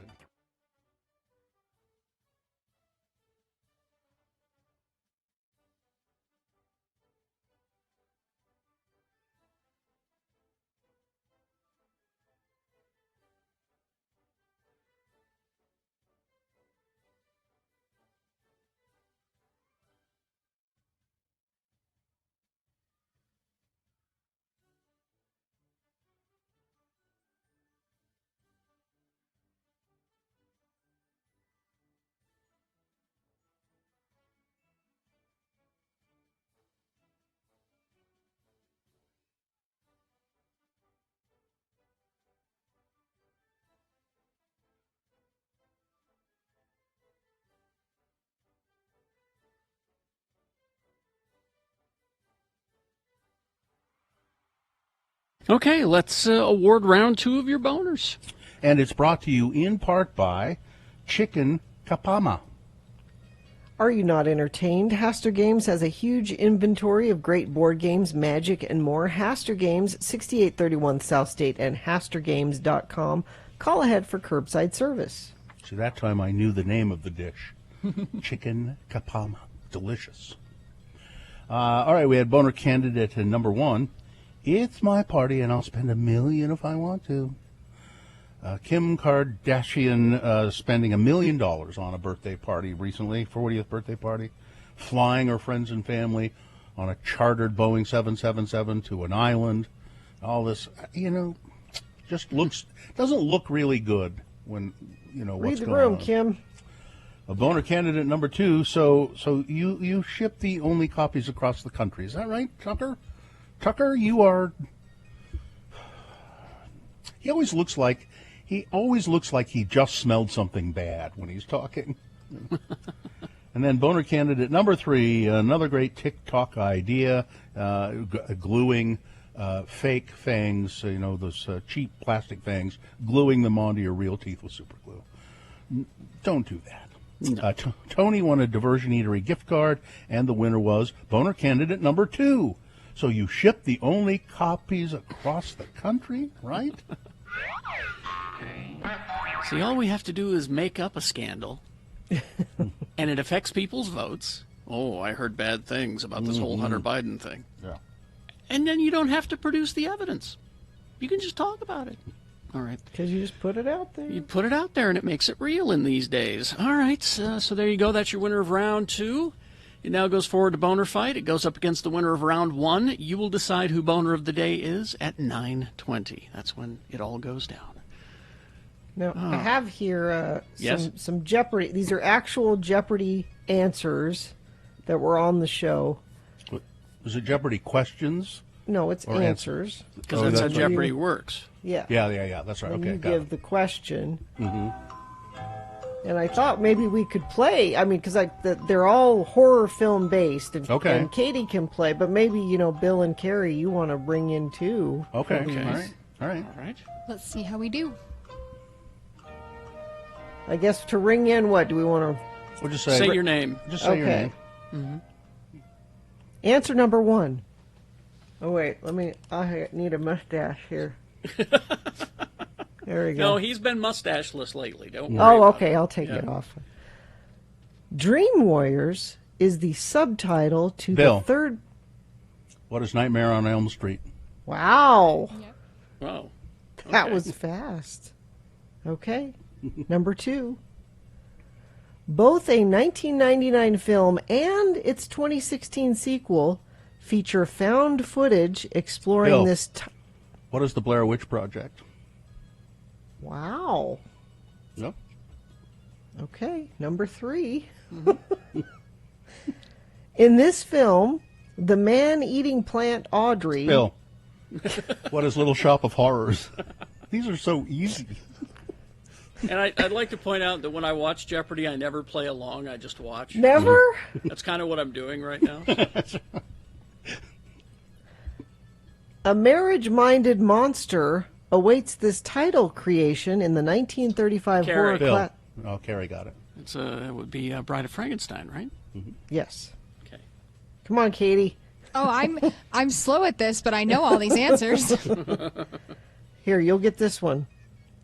A demonic puzzle cube is the Oh, centerpiece. Katie. of- Hellraiser. Oh, yeah. There we go. Andy has that puzzle cube. In 1990, Christine Elise battled this homicidal doll. In Joe. 2019, What is the Chucky movies? Child's Play. Very Child's good. Play, yeah. this horror movie veteran played the inventor who put together Edward Scissorhands. Who's Vincent Price? What? This 1960 Hitchcock classic was partially based on real-life murderer Bill. Ed Gein. What is Psycho? That's too easy. This 1990s... Excuse me, I believe it's Ed Gein. Oh. you're gonna go, Not Gein, "Excuse I believe me." it's Gein. You're going to go, excuse me, are you? I think it's Gein. Excuse me. This 1997 movie opens with Jada Pinkett meeting her end at the screening Katie. of... Scream 2. Excellent. I don't have Ghostface on my arm for nothing. Show them, Katie, on the x96.com/live. There you go. Her tattoo is what we're talking about. In the 1941 film, based on the R.L. Stevenson horror classic, Spencer Tracy played Bill. these two. What is Dr. Jekyll and Mr. Hyde? Very good. Sergeant Howie, you've got an appointment with the title pagan fella in this 1973 horror classic. Oh. Say that one again? Let me... Would you repeat the question, Alex? Yes. Or the answer? Sergeant Howie, you've got an appointment with the title pagan fella in this 1973 horror classic. What is The Wicker Man? Yes. That's what I was thinking, but I didn't know There for you sure. go. It's been so long. This one's too easy. You'll get it when I say the name. Jamie Lee Curtis. Katie. Halloween. Yeah. Do you want to know the question? Because it's kind of interesting. Sure. The question was paid $8,000 and provided her own wardrobe for the 1978 John Carpenter for $8,000. Yeah. Let's see. Before Welcome Back Kotter aired, see, I would get this one. John Travolta played one of the title girl's tormentors in 1970. What's Carrie? Yeah. He killed the pig. Mm-hmm. That was John Travolta? I've never I even need to watch seen the that. original again. I've never seen. You've that. never seen the original Carrie? No, I've just seen enough of it to go, okay, I see what that's about. It's good. It is. The end it gets you. Yeah. Let's see. Robert Creamer's biography of this horror star was subtitled "The Man Behind the Cape." Oh, Carrie, Bela Lugosi? No, Edward. Yes, yeah. Bela Lugosi. Yeah. Yeah. This midnight cult film featured Tim Curry as a transvestite. Rocky Horror Picture Show, of course. Newsweek said this Gregory Peck horror film with... What's The Omen? These are Very so good. easy. God. Shia LaBeouf discovers that every killer lives next door to Katie, someone. Disturbia. Yes. Very good. Don't know that one. Horror films often show the victim from the perspective of the killer, a shot known by this three-letter abbreviation. Oh. So this is a filmmaking term then. Yeah. Don't know. POV, point of view. Yeah, okay, Doc. Okay, all right. Well, it doesn't have anything to do with horror. Well, it's It the has- killer's view versus the... Yeah. I think we have two more here. Okay. This 1973 horror classic has Linda Blair, Bill. The The Exorcist. a human who's infiltrated the enemy, commits this faux pas after asking for ketchup in the 1978 horror spoof. Carrie. You should get this one. 78 horror spoof. George Clooney's in it. Doesn't help me. It doesn't? Well, Bum, what is it? bum, I'll feel... bum, bum, bum, bum, bum, bum, Attack of the... Attack of the Killer... Oh, that's right. That was his first movie. Yep. He's in that? Yes. I didn't Attack know of the that. Killer Tomatoes. That's his I first thought movie. you... Yeah. I've seen the movie. It's I like didn't one know of he the was- first, successful independent films ever made. It's hilarious. Katie, you should see Attack of the Killer. Attack of the Killer Tomatoes. Yes, terrible. it's I'll go hilarious. search for it. It's really bad. It's really bad, but George it's funny. Clooney's in it. It's pretty funny. And it's tomato just like... It's because people, they're killer tomatoes. And it's just people throwing tomatoes from off camera or And- rolling tomatoes up And toward like people. balls that have been painted red, Yeah. that roll. That sounds phenomenal, to be honest. It's not. That sounds like you need to be intoxicated before you watch it, though. Well, that Well, I goes with think any the- movie. Well, I think Bill Handley won. Oh, Handley, this. yeah. They're just really easy questions. I don't do that well when I'm playing Jeopardy at home with Alex. All right. Well, thank you. It was fun. Traffic, please, Gina. Do you want me to do that? I have to be a game show host? And, I mean, I'm no Well, Johnny. Let but- me help you out here. We got a water leak in the in the cantina on the second floor of the Broadway work? Media Building in the cantina. We got water. Look out while you're driving. You could hydroplane. It has been cleaned up. We're good. Oh, okay. Crash eastbound I-80 at milepost 40. This is 1 mile west of Knowles in Tooele County. Crash eastbound 114 south prior to the Lone Peak Parkway in South Jordan. That's affecting the left lane there.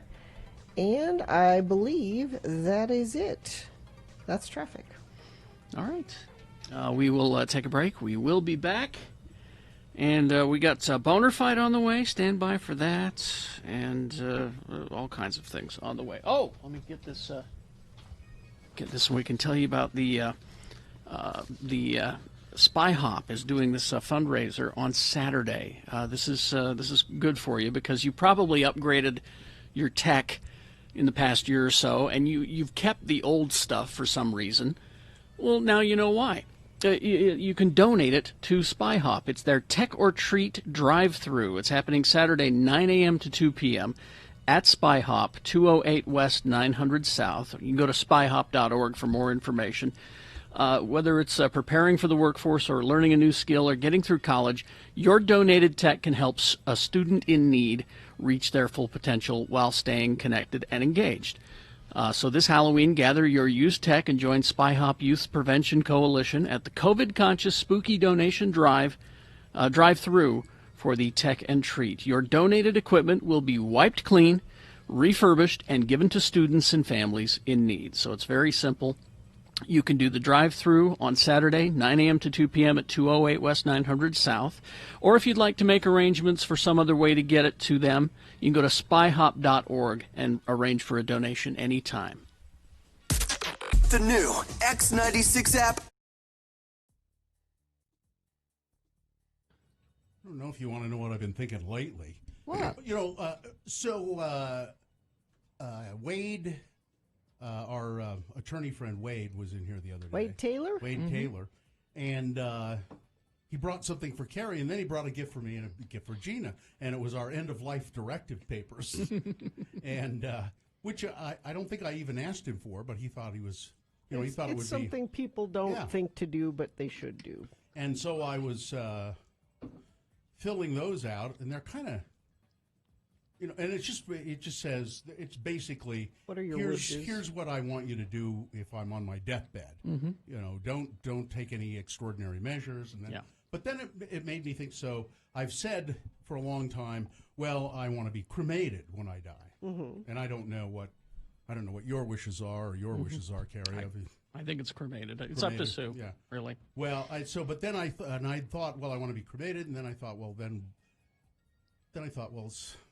so my brother, he was cremated when those were his wishes. My mother was not happy with that, really. But she did it anyway. But we knew that was my brother's wishes, and so he was cremated. And then I thought, but that was still, boy, the funeral, and that's also expensive. And even if you're cremated, it's expensive. And then I thought, oh, wait, though.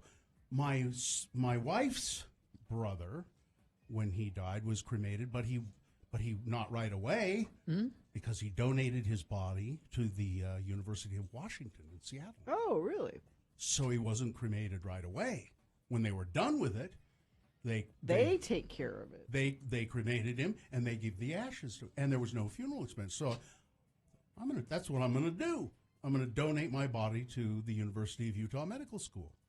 That's a great idea. And so I've been looking into it, and our friend Jennifer Nozawa, some time ago, she works at the School of Social Work, I believe, at the U. She's there, and she sent me all the forms and all of that stuff. All the stuff you need. Huh? And it's amazing. So if you live within 50 miles of the University of Utah, first you fill out the forms and you give them to them.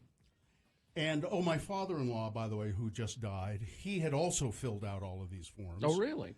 And this is what happened. So he donated his body as well to the university. So if you live within 50 miles, they come and pick up your body for free.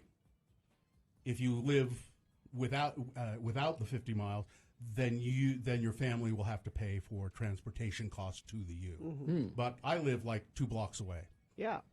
I'm close. Your family could walk you up to the U. As a matter of fact, my wife would say, hey, don't worry about it. We'll just throw him in the car and run him up. Yeah, get out the wheelbarrow. Yeah. So wheel him up. And then, really, that's it. There is no cost associated with any of this. As there shouldn't be. Yeah, You're donating your... Yeah.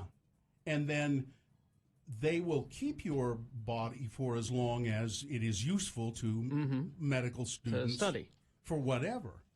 So it might be a year. It might be as long as 3 or 4 or 5 years.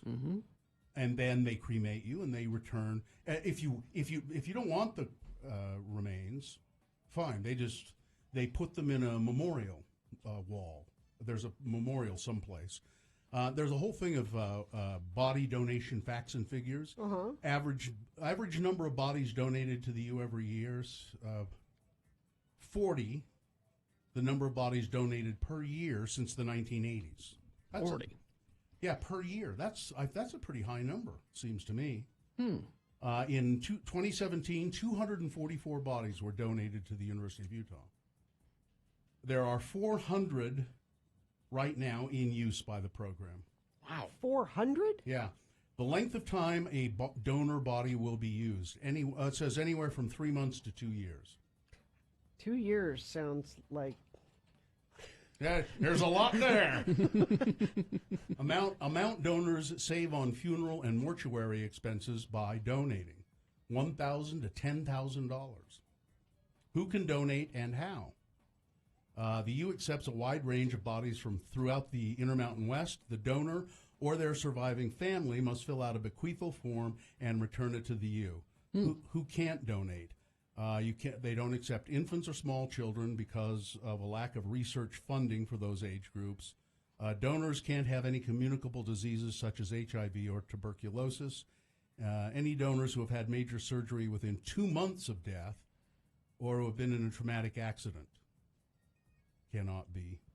Yeah, things have to be mostly intact. Yeah, but my father-in-law was really very old. But I thought, well, are they going to take him? Because he's so, everything's shutting down, So how old do you have to be?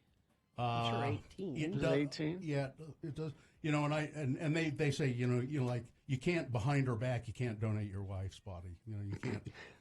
She has to agree. Yeah, to it. yeah. I don't want to pay for her funeral. Yeah, you got to have the. Now, Bill, you, if you were donating your body to the University of Utah, that's a local. Guess that. Hey, I wonder if it's a tax write-off. Well, no, I just mean there will be people that might recognize you. Yeah. Here's what I need you to do I'm now. sure. Here's what I need you to do now. You need to get a new tattoo right here that says, "Don't you know who I am?" That's a great idea. I'm going to do it. I'm going to do it just right over my left or right. Yeah, just right there where the Izod thing would be on your shirt. Just as a joke. Don't you know who I am? The final joke. Yeah, doesn't have to be that big. Just I think I'll do with the X96 logo. Sure. Well, Radio from Hell logo. Yeah. Or do you want to go that far? Tip your hand. Why not? Okay.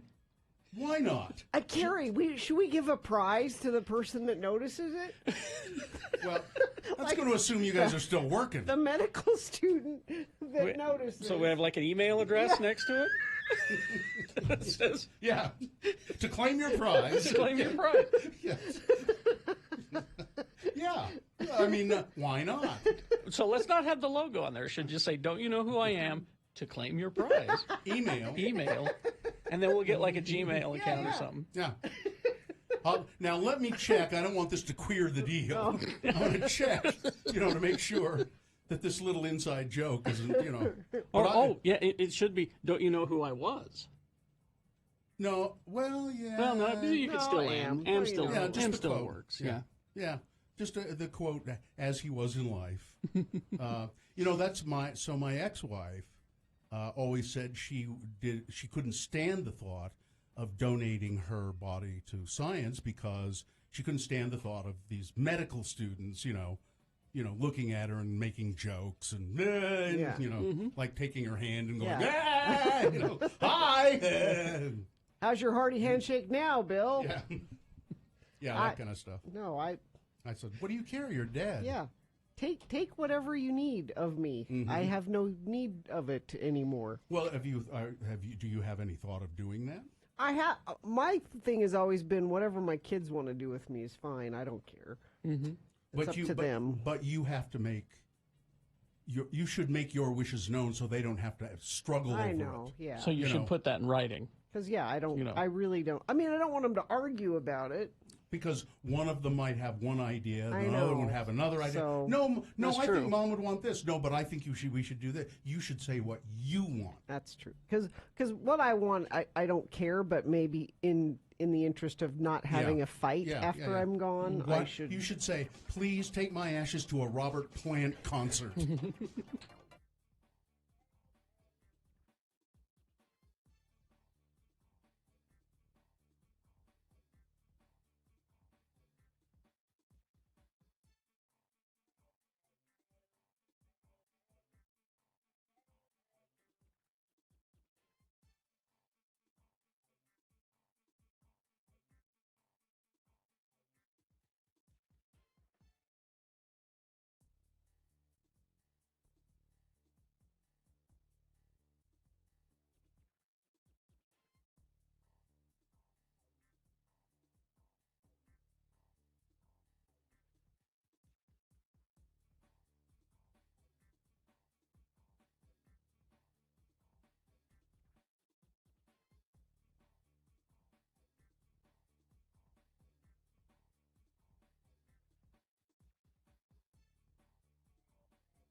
season. Yeah. And that's all we have time to tell you right now. I'm sorry. Basically. Yeah. Let's see. Well, it was a nice song. It's The Cult, The Witch is the song featured in the groundbreaking film Cool World. Oh, yeah, that's right. Which was half part animated and part live action. Ralph Bakshi, thank you. All right, Katie, go ahead and play that for us. Oh, we don't have him yet?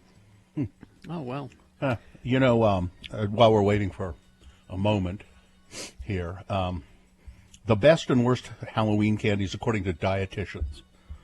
I don't want to know that. I just want to eat what's delicious. Here's the healthy candies, they say. If you're going to have to eat candies, payday. Have a payday. That's fairly good. Twizzlers, pretty good. York peppermint patties, pretty good.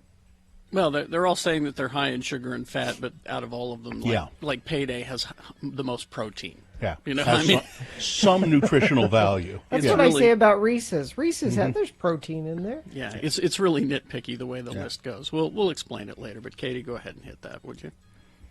The following is a sponsored feature. Hey, Andrew, are you there?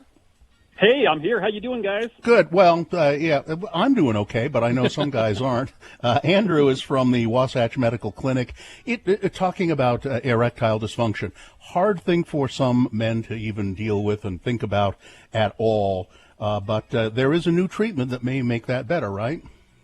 Yes, there is. And the reason it's such a sensitive topic is because men are so used to pill. Excuse me, honey, let me get a glass of water. Take the pill and pray it works. Well, we have a new treatment called acoustic wave therapy that eliminates that. It opens up and regrows blood vessels.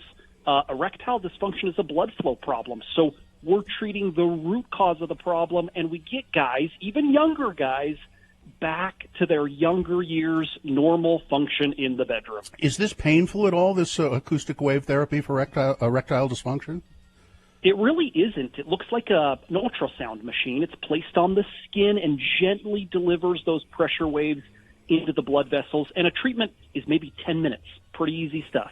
And do you have to have it more than once? A typical guy would come in a few times over 2 weeks. That's it. It's a long-lasting solution. Unlike the pill, it has an end date. All right. Andrew, I understand that you have a special offer for people who are listening to us right now. We do. If you're struggling with erectile dysfunction, you are going to want to call us. We're going to give away a lot for free. Call us now. We will do the initial assessment exam, even the blood flow ultrasound with our doctor free. We'll also throw in a little special gift that produces instant results in the bedroom. I don't think I've ever seen it fail, and it's free to everybody that calls now. Call Wasatch Medical Clinic right now to qualify for that $500 free offer, 801-901-8000. That's 801-901-8000, Wasatch Medical Clinic. Thanks, Andrew. Thanks so much.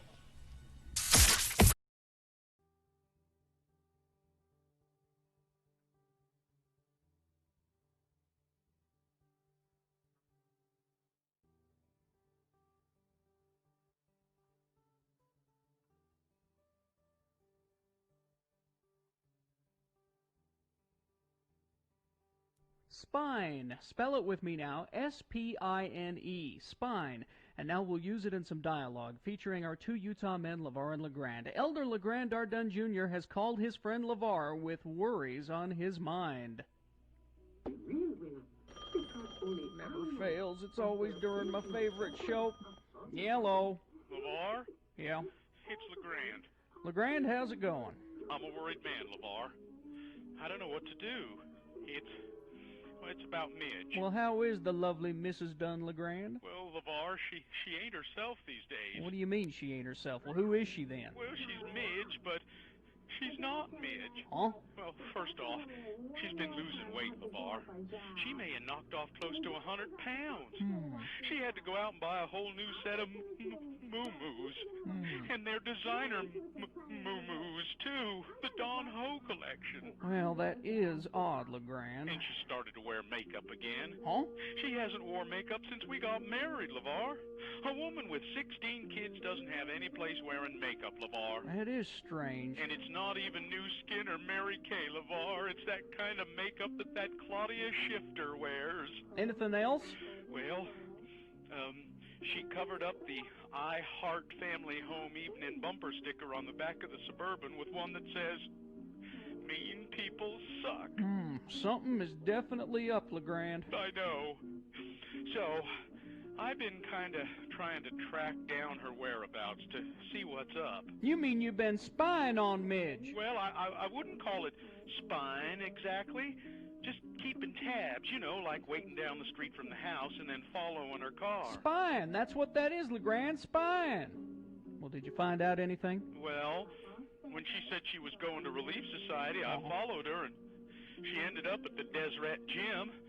I think she may be working out, LeVar. Well, mayhap she's just trying to get in shape and improve her quality of life. Mayhap she's tired of being as big as a Winnebago. She's the mother of all my 16 kids, LeVar. She's not supposed to improve her quality of life. Her role as my spiritual partner is to improve my quality of life. You find out anything else when you was spying on her? Well, yesterday I caught her waxing her legs, shaving her armpit hair. The hell you say? We got big trouble, LeGrand. I'm going to jump in the truck and be right over. That is, if the truck will start. You know, she might be trying to become a feminist or something worse. She hasn't said anything about, you know, taking night classes or the like, has she? No. What are we going to do, LeVar? Well, we're going to keep spying on her, LeGrand. Let's just hope that we don't find out that she's going to the symphony or the ballet or nothing like that. Tell you what, though, if we do, you pack them kids up in that Suburban and you ski-daddle out of there.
Sorry, for some reason, Hudson didn't like that.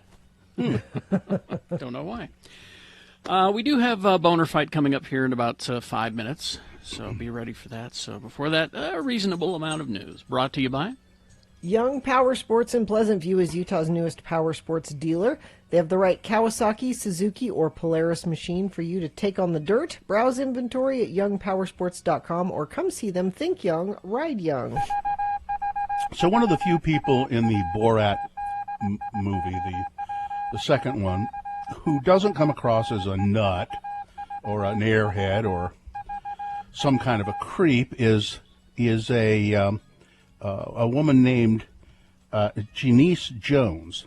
The 62-year-old is hired by Sacha Baron Cohen as Borat to babysit his daughter, Tutar, played by Maria Bakalova.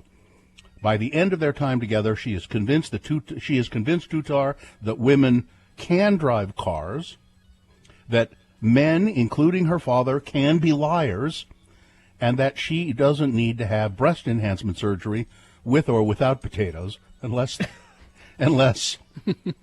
she wants to do it. Jones is an all-round decent person, and she feels betrayed by Borat and Tutar not being real. I'm feeling like Tutar from the third world and that kind of stuff does happen where they sell women, and I'm thinking this is for real, so I felt kind of betrayed by it, she told the New York Post. They told me it was a documentary for this young lady to understand she has rights and she can do whatever a man can do, and I felt pain for her and tried to see if there was any way that I could get through to her that she didn't need to do all of that stuff.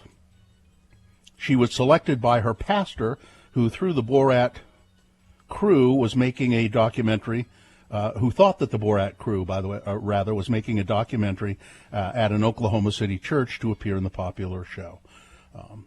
Well, she was paid $3,600 for her participation in the movie, but the pastor has set up a GoFundMe for her to compensate her as well, because the pastor says, and if you've seen the movie, it's true. She comes across as what the pastor calls her, one of the most authentic people I have ever met. Mm-hmm.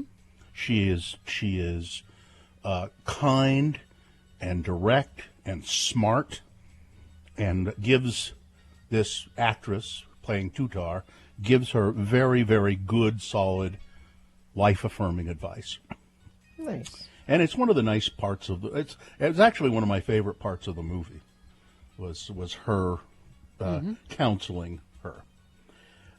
So this guy, I don't know how this happens, man. Hollywood producer arrested on suspicion of sexual assault on Wednesday, 4 months after he was charged with drugging, kidnapping, and raping 4 women. Whoa. David Gilliard, who produced Charlize Theron's Atomic Blonde. Oh, really? And Netflix's Extraction, starring Chris Hemsworth, is accused of sexually assaulting a woman during an evening meeting on October 21st. Mr. Gilliard was out on bail, you see, at the time, on prior sexual assault charges tied to 4 alleged attacks that occurred between 2012 and 2015. The executive had stepped down as chief executive of Primal Wave Entertainment in 2017, shortly after actress Jessica Barth, who was in Ted, publicly accused him of raping her 5 years ago. She's one of the 4 victims whose cases are being pursued by the Santa Barbara County District Attorney's Office. So he's been charged in 4 cases, but he's somehow out on bail, and has apparently assaulted someone else. You see, liberal Hollywood. There it is, right there. Liberal Hollywood. It's That's what we're talking about. What? Huh? With Radio from Hell on X96. Already? Mm-hmm. Oh. Yeah, I said earlier it's only about 5 minutes. I didn't look up soon enough. Usually I'll look up and see you gesturing, too, and I just didn't look up. Well, I thought you were done with the story, so I thought hitting that thing would be okay. Well, it is. It's okay. I don't care. Here's Boner Candidate number 1 from the 7 o'clock hour. This is boys football. You got that, Princess?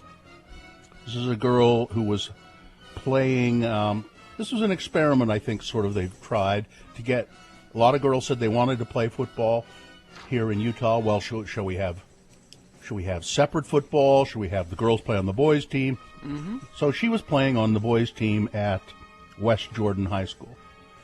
And she was there legitimately playing, and she should have been allowed to do so without harassment. But that was not the case. They called her princess. They always made sure that she knew this was boys' football. And when they did away games, they forced her to change in a boys' locker room. That's number one. Going up against number two. So you ship the only copies across the country. Do we understand that, right? Tucker Carlson, whose conspiracy theory, he has these sensitive documents about the Hunter Biden case. So I'm going to ship them across the country to our offices and have them examined, but someone stole them. So if they're that important, you didn't make any backup copies? You didn't, nothing like that, Tucker? Really? Same with the other laptop stuff. They're not giving it to the FBI. That's right.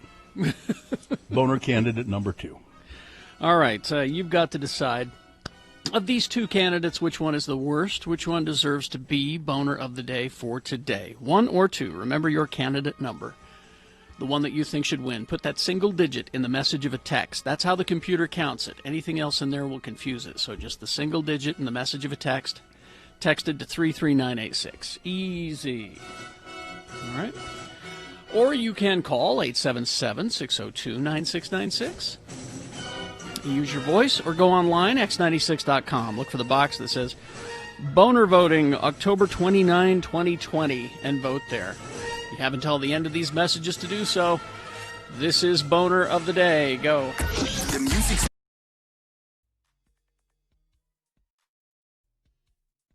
Scott.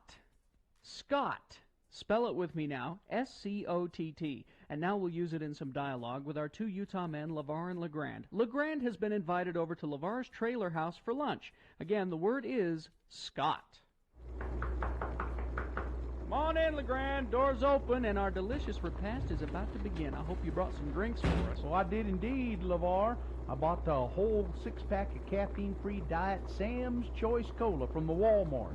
Didn't have no way of chilling it, though. Hope you have smice. Well, fridge's been busted for a few months now. I've learned to appreciate my cola beverages at room temperature. Well, that's just fine with me, too. I'm always sneaking a cola from down in the food storage room so as Midge won't know I got a bit of an addiction.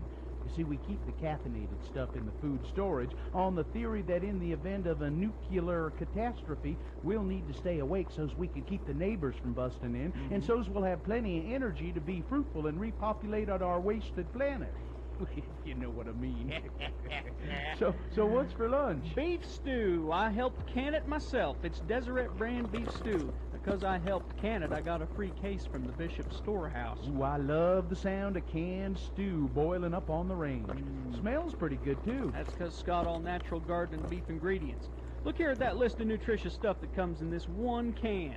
Scott carrots, peas, taters, onions, chunks of beef, and some beef byproducts. Ooh, that's good. Oh, but looky here. What? This Deseret brand beef stew's got 23 grams of fat per serving. This stew's got more fat in it than 9 strips of bacon, LeVar. Bacon, that sounds good. Let's fry up some strips of bacon to go with our stew. You know, bacon's got an essential ingredient in it that you can only get from a few foods, you know. Foods like bologna and hot dogs and some canned hams. Bacon's got something in it that your body needs? What? Nitrite. It's got nitrite in it. The body needs nitrite to preserve the internal organs. Well, fry some up then. Okay. Hey, you got a raw hot dog or some bologna I can nibble on to tide me over till the stew's on? My big ones is eating my little ones. I'm so hungry. Hey, well, let's pop open a couple of them diet sodas for a toast, LeGrand. To life. To life. If we keep eating like this, we're going to live forever.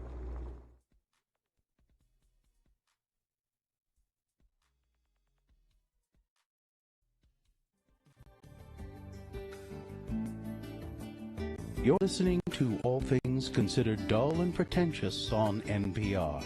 I'm your host, Lyman Pettigrew. You may refer to me as Lyman Pettigrew. Our next program is funded by a grant from the Lyman Pettigrew Foundation. Every Thursday, we like to take a look at children's book reviewer, Mongo. We call it Children's Book Review with Mongo. Today, Mongo will be reviewing the timeless classic Runaway Bunny. by Margaret Wise Brown, illustrated by Clement Hurd.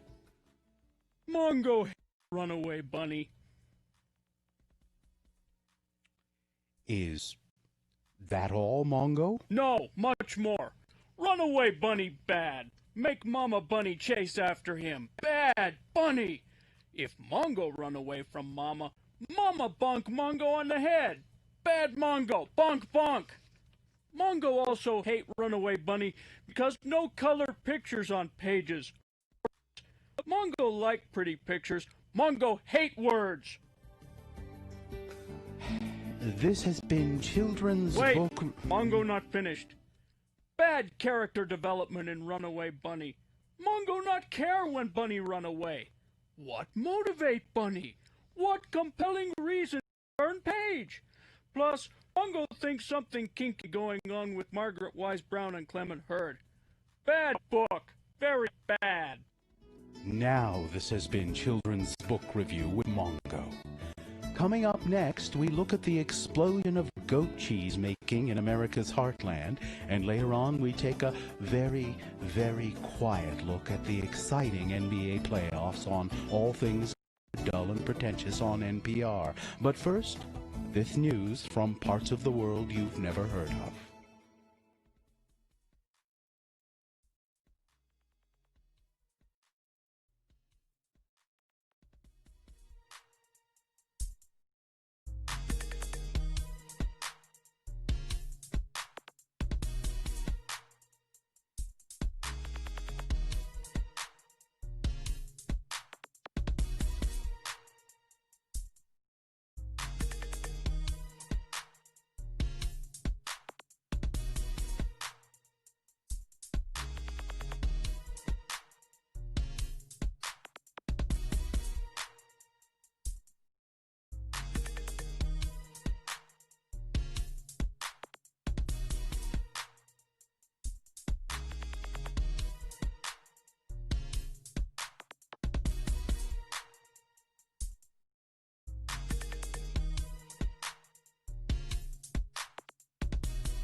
Okay, 9:36. Let's award Boner of the Day. And it's brought to you in part by this delicious steak sandwich I've been eating.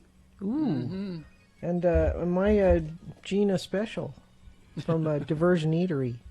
Don't feel like cooking tonight? Order takeout from Diversion. Feed 4 people with a 16-inch pizza, 10 wings, and a big green salad starting at $30. Open daily from 11 to 9, 3rd West, 535 North, Diversion Eatery. But don't look for the steak sandwich on the menu, apparently. It's coming in November, it says. So we had Boner candidate number 1. This is boys football. You got that, Princess? The girl who was playing football on the boys team at West Jordan High School said she felt disrespected when she was playing. They did not make it easy for her. Going up against number 2. So let us get this straight. You shipped the only copies that you had about this explosive Hunter Biden material. Tucker Carlson, you shipped those across the country, and someone stole them. Is that right?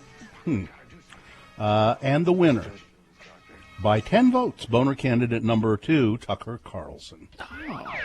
That's your Boner of the Day for today, October 29, 2020. It now goes forward to Boner Fight. Might be Boner of... Or, no, it goes forward to Boner of the Week.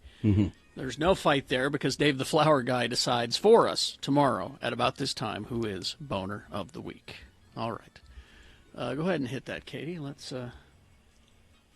get that. The following is a sponsored feature. All right. Let's talk about Spy Hop. SpyHop, a great organization that gives kids all kinds of experience with media, television media, movie making, all of that kind of thing. And they're doing a fundraiser involving your old technology. We have on the line with us. I'm sorry, I didn't catch your name. It's Terry Mum. Yes, Terry Mum. How are you guys? Hi, Terry.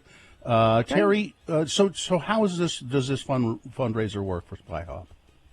Well, it's not really a fundraiser. We're actually collecting technology for families and youth who are not currently connected to do school and after-school programming and all kinds of needs that we all have right now in order to stay connected and do learning and live life. So we're collecting used tech from the community, refurbishing it, wiping it, cleaning it, and giving it back to families and making sure that they're connected.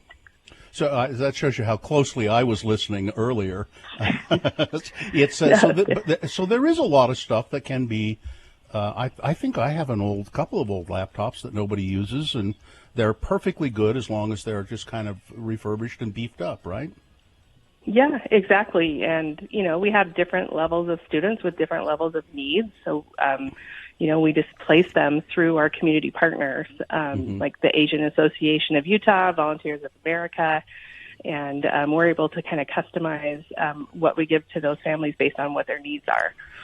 SpyHop, let's talk a little bit about what SpyHop does. It's a great organization. You're in a beautiful new facility.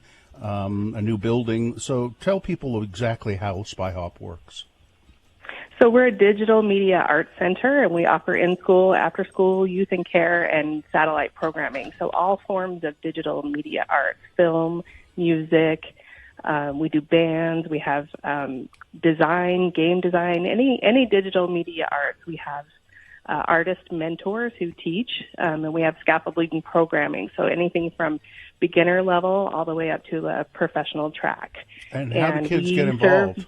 How do they do it? Well, we serve youth ages 9 to 19, and we either get involved through the schools or they can go online to spyhop.org and take a class, and you can see all of our offerings, and everything we're doing right now is free.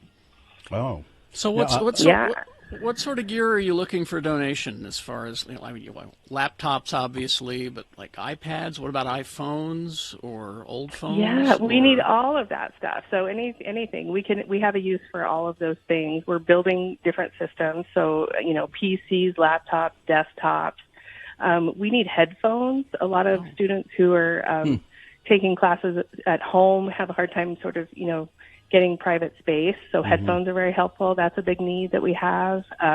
We'll take it and we'll recycle anything we can't use. We have a partnership with the mayor's office at Salt Lake City, and they're helping us with the tech piece of wiping and refurbishing and recycling. So it's a really great partnership. I guess SpyHop, pretty much everything you're doing right now is virtual and online. Yeah, we do. We have this beautiful new building, the Keller Media Arts Center, and we can't wait till we can have people there. But in the meantime, we're doing everything online and trying to help other organizations do that as well. It looks really nice from the outside. I've driven past it a few times. It's a beautiful building. Yeah, it's 208 West Harvey Milk Boulevard in the Central Ninth District, and it's great. We can't wait to have you guys there and take a tour. Now, see, I'm getting a message here that says, I'll get my phone fixed and donate it. No, that's the thing, is that these guys they'll take your broken one and fix it. See, so you don't or the have one to you get it don't fixed. need anymore. Or the one you don't need. Yeah. So how do they get the stuff to you? So we're doing a tech drive on Halloween from 9 to 2 through our new building, kind of a drive-through spook alley kind of. The Tech or Treat, that's our first way. But you can go to spyhop.org anytime and arrange a pickup or a donation. Okay. That sounds great. Terry Munn, thanks for talking with us, and I hope you get a lot of stuff, and I'll go through. I got 5 or 6 old phones here right now. Yeah, and see, I didn't even think about headphones. I got some old headphones here. That's perfect. All right. That's awesome. We'll see you guys on Saturday. Thank you. Okay, thank you. Thank you. Bye-bye. Thank you, Terry. All right, so we'll take a break, and we'll be back after these. Now a message from the Department of Workforce Services. There are jobs available. There's actually some stories in the news today about people here in Utah, employers here in Utah, who are desperate to find new employees. So if you want to find out what jobs are available, go to jobs.utah.gov. Yeah, this doesn't even have to be if you're out of work. Maybe you're in a job that's not satisfying you right now, or you want to make a little more money. You might want to look into this. There are hiring events and job fairs, and those are all listed on the website, jobs.utah.gov. And a job fair is really good because you can actually virtually talk to prospective employers. And there are plenty of jobs, too, that you can learn on the job, get paid, and learn on the job. Now, there's a mobile app you can download and find and search and apply for the jobs that you want right from your phone. So go to jobs.utah.gov.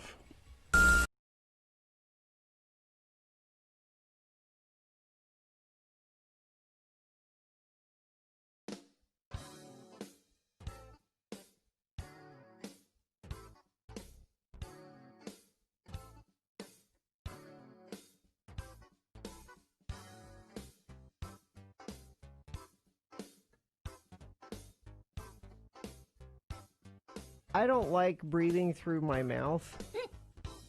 I prefer my nose. I think that's what it was designed for. Your mouth was designed for other things, and the nose is for breathing. But sometimes you have to breathe through your mouth. I can't. You know that. You cannot. Well, what we hear on the radio would give lie to that, but because we hear a lot of on the radio. But So they said we have a snorkeling class. We don't need the snorkel. No, I want the snorkeling class. I want to know. Sure. So we took the kids to the snorkeling class, and they stop at Molokini, and I am terrified. I really am, because I'm not only scared of breathing through my mouth with my face underwater, but I'm scared of sharks. I am. Okay, Jaws ruined me. Sure. And it's just a boat out in the middle of the water, and you're getting off the boat, and it's deep. And it's deep. You can't see the bottom. And they said, "Do you want a noodle?" Yeah, I want a noodle. Give me the noodle. To just hang on to. My kids and my husband, no noodle. No. They just jumped in the water. I took 2 noodles. When I looked around and made sure that everybody that wanted a noodle had a noodle. You weren't the only one. Right. There was an extra noodle. Yeah. Those noodles had been cooked earlier, though. Yes. And so we're out in the water, and the guy at the snorkel class said, "Don't put the mouthpiece in until you're ready. You can just put the goggles on and get used to the water, and then put it in." So I'm out there just with the goggles on, hanging on to the noodle, and I'm thinking, I don't need to do any more than this. Nobody needs to know if I'm actually snorkeling or not. My kids are snorkeling, my husband's snorkeling. But then they have a underwater cameraman come out. He comes over to your group. He's like, "Get your group together and go under, and I'll take a picture under the water." So now I'm panicking. I'm like, I can't hide from my family anymore that I'm not putting my face in the water. Because camera guy wants underwater picture. And, of course, you have to do that. Well, you couldn't just say to your family, "I really can't do this." No. And I didn't want Joe to know I wasn't snorkeling, because he's off snorkeling. He's not looking at me. I'm like, okay, I can totally do this. All right. Put the mouthpiece in, stick my face in, underwater camera guy's there. And I'm like, is he done yet? Is he done yet? Is he done yet? Because you're not breathing? No. You're just holding your breath? Because even though you can breathe through the snorkel apparatus. I can't, though. Yeah, you can. But I did it. I put my face in the water for the picture, and that was it. So as far as I'm concerned, I snorkeled. No. Didn't see any fish. No. Nothing. No. I floated around on the noodle. I put my face in the water. But I'm telling you, if the camera guy hadn't harassed me into putting my face in the water, I wouldn't have. Didn't see any fish. And I'm sure your I've family... seen fish. Did you see the fish? Did you see the turtles? I can Did you see the... Google fish You right can- now, and I know. can see them. Yes, There's I know. probably Sure, a you live Molokini underwater camera right now that I could find online, and I Probably. could see everything happening there right now. Right, which is way better than what you did. which is way better than what you actually did by being I there. got in the water. Okay, fine.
Can I read a sponsor? Please. Just for fun? Yeah. Strong Volkswagen, you get a lifetime warranty, no charge, engine, transmission, car washes, and more for life, no charge.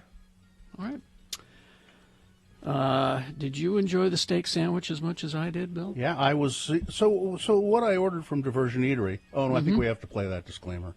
Oh, we do, yes. Go ahead. The following is a sponsored feature. There you go. I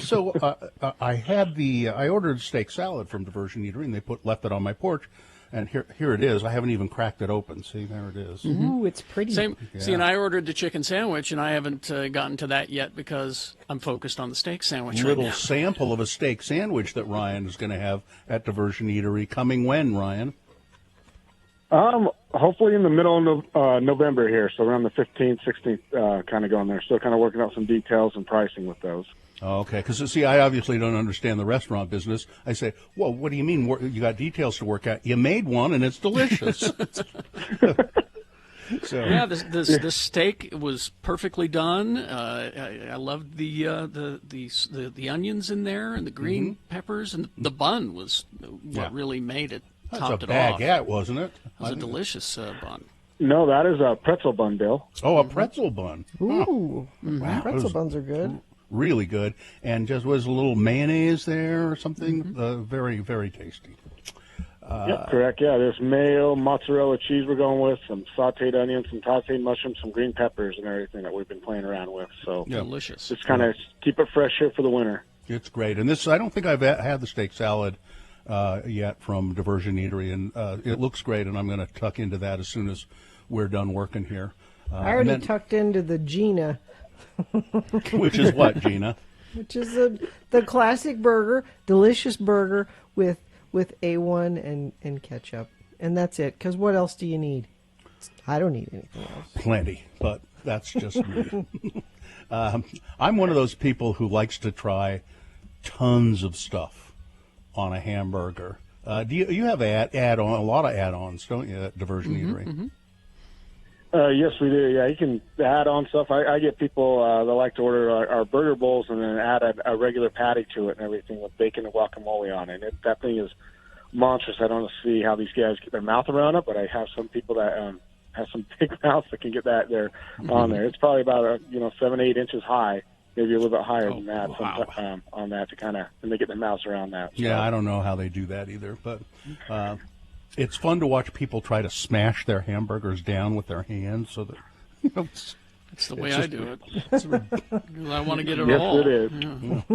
Yeah. Ryan, Diversion Eatery, let people know where you're located. Yeah, we're located at 535 North, 300 West. This is across the street from the Marbury Library in the Marbury District. And also, just to kind of let you know, here soon, in the next week or so, we should be launching our own delivery thing, so you don't have to go through DoorDash or Grubhub or anything like that. You can just go straight to our website at diversioneatery.com and either order for pickup or order for delivery online and go that route. That's excellent. Dessert, right? Yeah, we have a s'mores dessert. We have those Cinnapuffs that you guys really like with the cinnamon sugar on it with some icing. They can dip it in and everything. We have good old-fashioned cookies that we make with 100% butter. So we have a chocolate chip and a Hope's Royale with and the Hope's Royales, macadamia nuts, coconut, chocolate chip, has a little bit of everything in there. And then we have good old-fashioned keto cookies and everything. They're only 2 net carbs with chocolate chip on there to kind of keep that keto-friendly going. And then we have vegan and vegetarian-friendly options as well. We made Katie the black bean burger that we just launched last week and everything with some guacamole and lettuce and tomatoes on a vegan toast and everything. So hopefully she's enjoying that. All right, it's Diversion Eatery. You just go to diversioneatery.com. You can look at the menu, and thanks for the food, Ryan. It's delicious. No problem. Thank you, guys. Awesome. Right. Thank you guys very much. Okay. All right. See you later. Let's. Okay. Let's what? We need to do the promo, but I was just Okay. seeing what we still have some time, so I was trying to figure out what we could do here. Well, there's always Halloween candy. Well, yeah, Always. you had news that you thought you had time for. Oh, well, yeah, let's see. I never did. Let's see, what story? How about Costco? This is, okay. Costco, I just don't know I wonder how true this is, but Costco is taking products off of their shelves that have allegedly been, that they've allegedly used monkeys to forced labor, use monkeys to help produce these products. What? People for the Ethical Treatment of Animals has been tracking animal abuse, of course, since 2019, and they have urged retailers to pull merchandise from their shelves made by bad actors to discourage this practice of using monkeys. They chain the monkeys up, and then they force them to go up into trees and pick coconuts for the products. So these are all kinds of coconut-based products that Costco has determined have been manufactured or been enabled by using slave monkeys. Monkeys? Maybe they like doing it. Maybe it's a game for the monkeys. I saw a little video of this monkey with a chain around its neck. He was not happy. He was not happy to be doing this. He was angry. He was sad. He was, and apparently they put a chain on him, and then they send him up into the trees. That's horrible. And they'll pick the coconuts. The Monkey Center, Carrie, you should go to the Monkey Center. They have established and turned into a tourist. So this is a place where that you can go and watch the monkeys do this. No. Yeah. And I will go there and I will lead a revolution and an escape. Because if you've seen the fourth Planet of the Apes movie, ladies and gentlemen, Conquest of the Planet of the Apes, this exact same thing was going on. Yeah. They were making apes into slaves, and they rose up and took Carrie, over. lead them to freedom, Carrie. I will. I thought the Monkey Center was a place that was helping them, but as I look here closer, no, it's a tourist attraction. This is bad. Where you watch the slave monkeys. Monkeys. Pick This is bad. coconuts. Very bad. I will help lead the rebellion. Yeah. All right, let's do the promo. No, we can't do this promo. Why? This is an inaccurate promo. What There's part all is it? kinds of things in here for Friday's Radio from Hell show. Mm-hmm. And nowhere in here do I see any mention of the most important thing for us to do tomorrow, which is Chainsaw Guy is supposed to be calling in and giving some life advice for our dear listeners who wait all year. He may not be able to do that. Who do we talk to about this? Well, Katie, you were supposed to try to get a hold of Chainsaw Guy, and I see talked if to him briefly, and he said he's very, very busy. He's now putting down tile in his new rec room, and That's unacceptable. Well- I insist. I insist. He said he'd be happy to come on sometime after Halloween.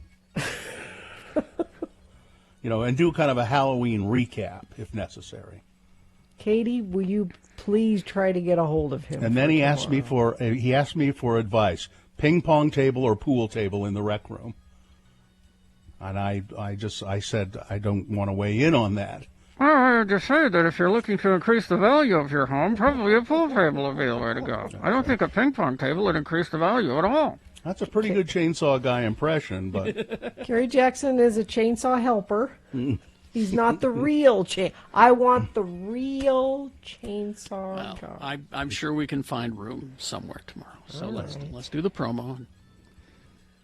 Look, we know Halloween's almost here, but that doesn't give you permission to start your weekend without Friday's Radio from Hell show. I bet you have questions that you've been wanting to ask us, like, when is Chainsaw Guy going to be on? Well, here's your chance. Send us your best question to radiofromhell@x96.com, and we might answer it at 7:45. Then at 8 a.m., it's that wonderful time again. Time to have another drink with Jimmy Santangelo and enjoy some real McCoy rum just in time for Halloween. And we will also have a weekly county update with David Schild beginning at 8:45. So join us for our final Radio from Hell show before Halloween on X96. See, right there is a perfect opportunity for you to add and Chainsaw Guy, Gina, and then that would have sealed the deal. But now it's still up in the air. I hope. Well, hope springs eternal. If we have to, we will cancel Best Question and do Chainsaw Guy there. Okay. Because it's technically questions. Okay. Best question exactly. That's for true. Chainsaw Guy. That's true. We'll see. All right, I think that's good. Fine job, Katie. Thank you. Live long and prosper, bitches. Don't you know who I am? If Chainsaw Guy's not here tomorrow, I'm not coming in tomorrow. Corey is next. Kicking off nothing but great tunes for 60 minutes. A 1-hour nonstop music wingding is on X96.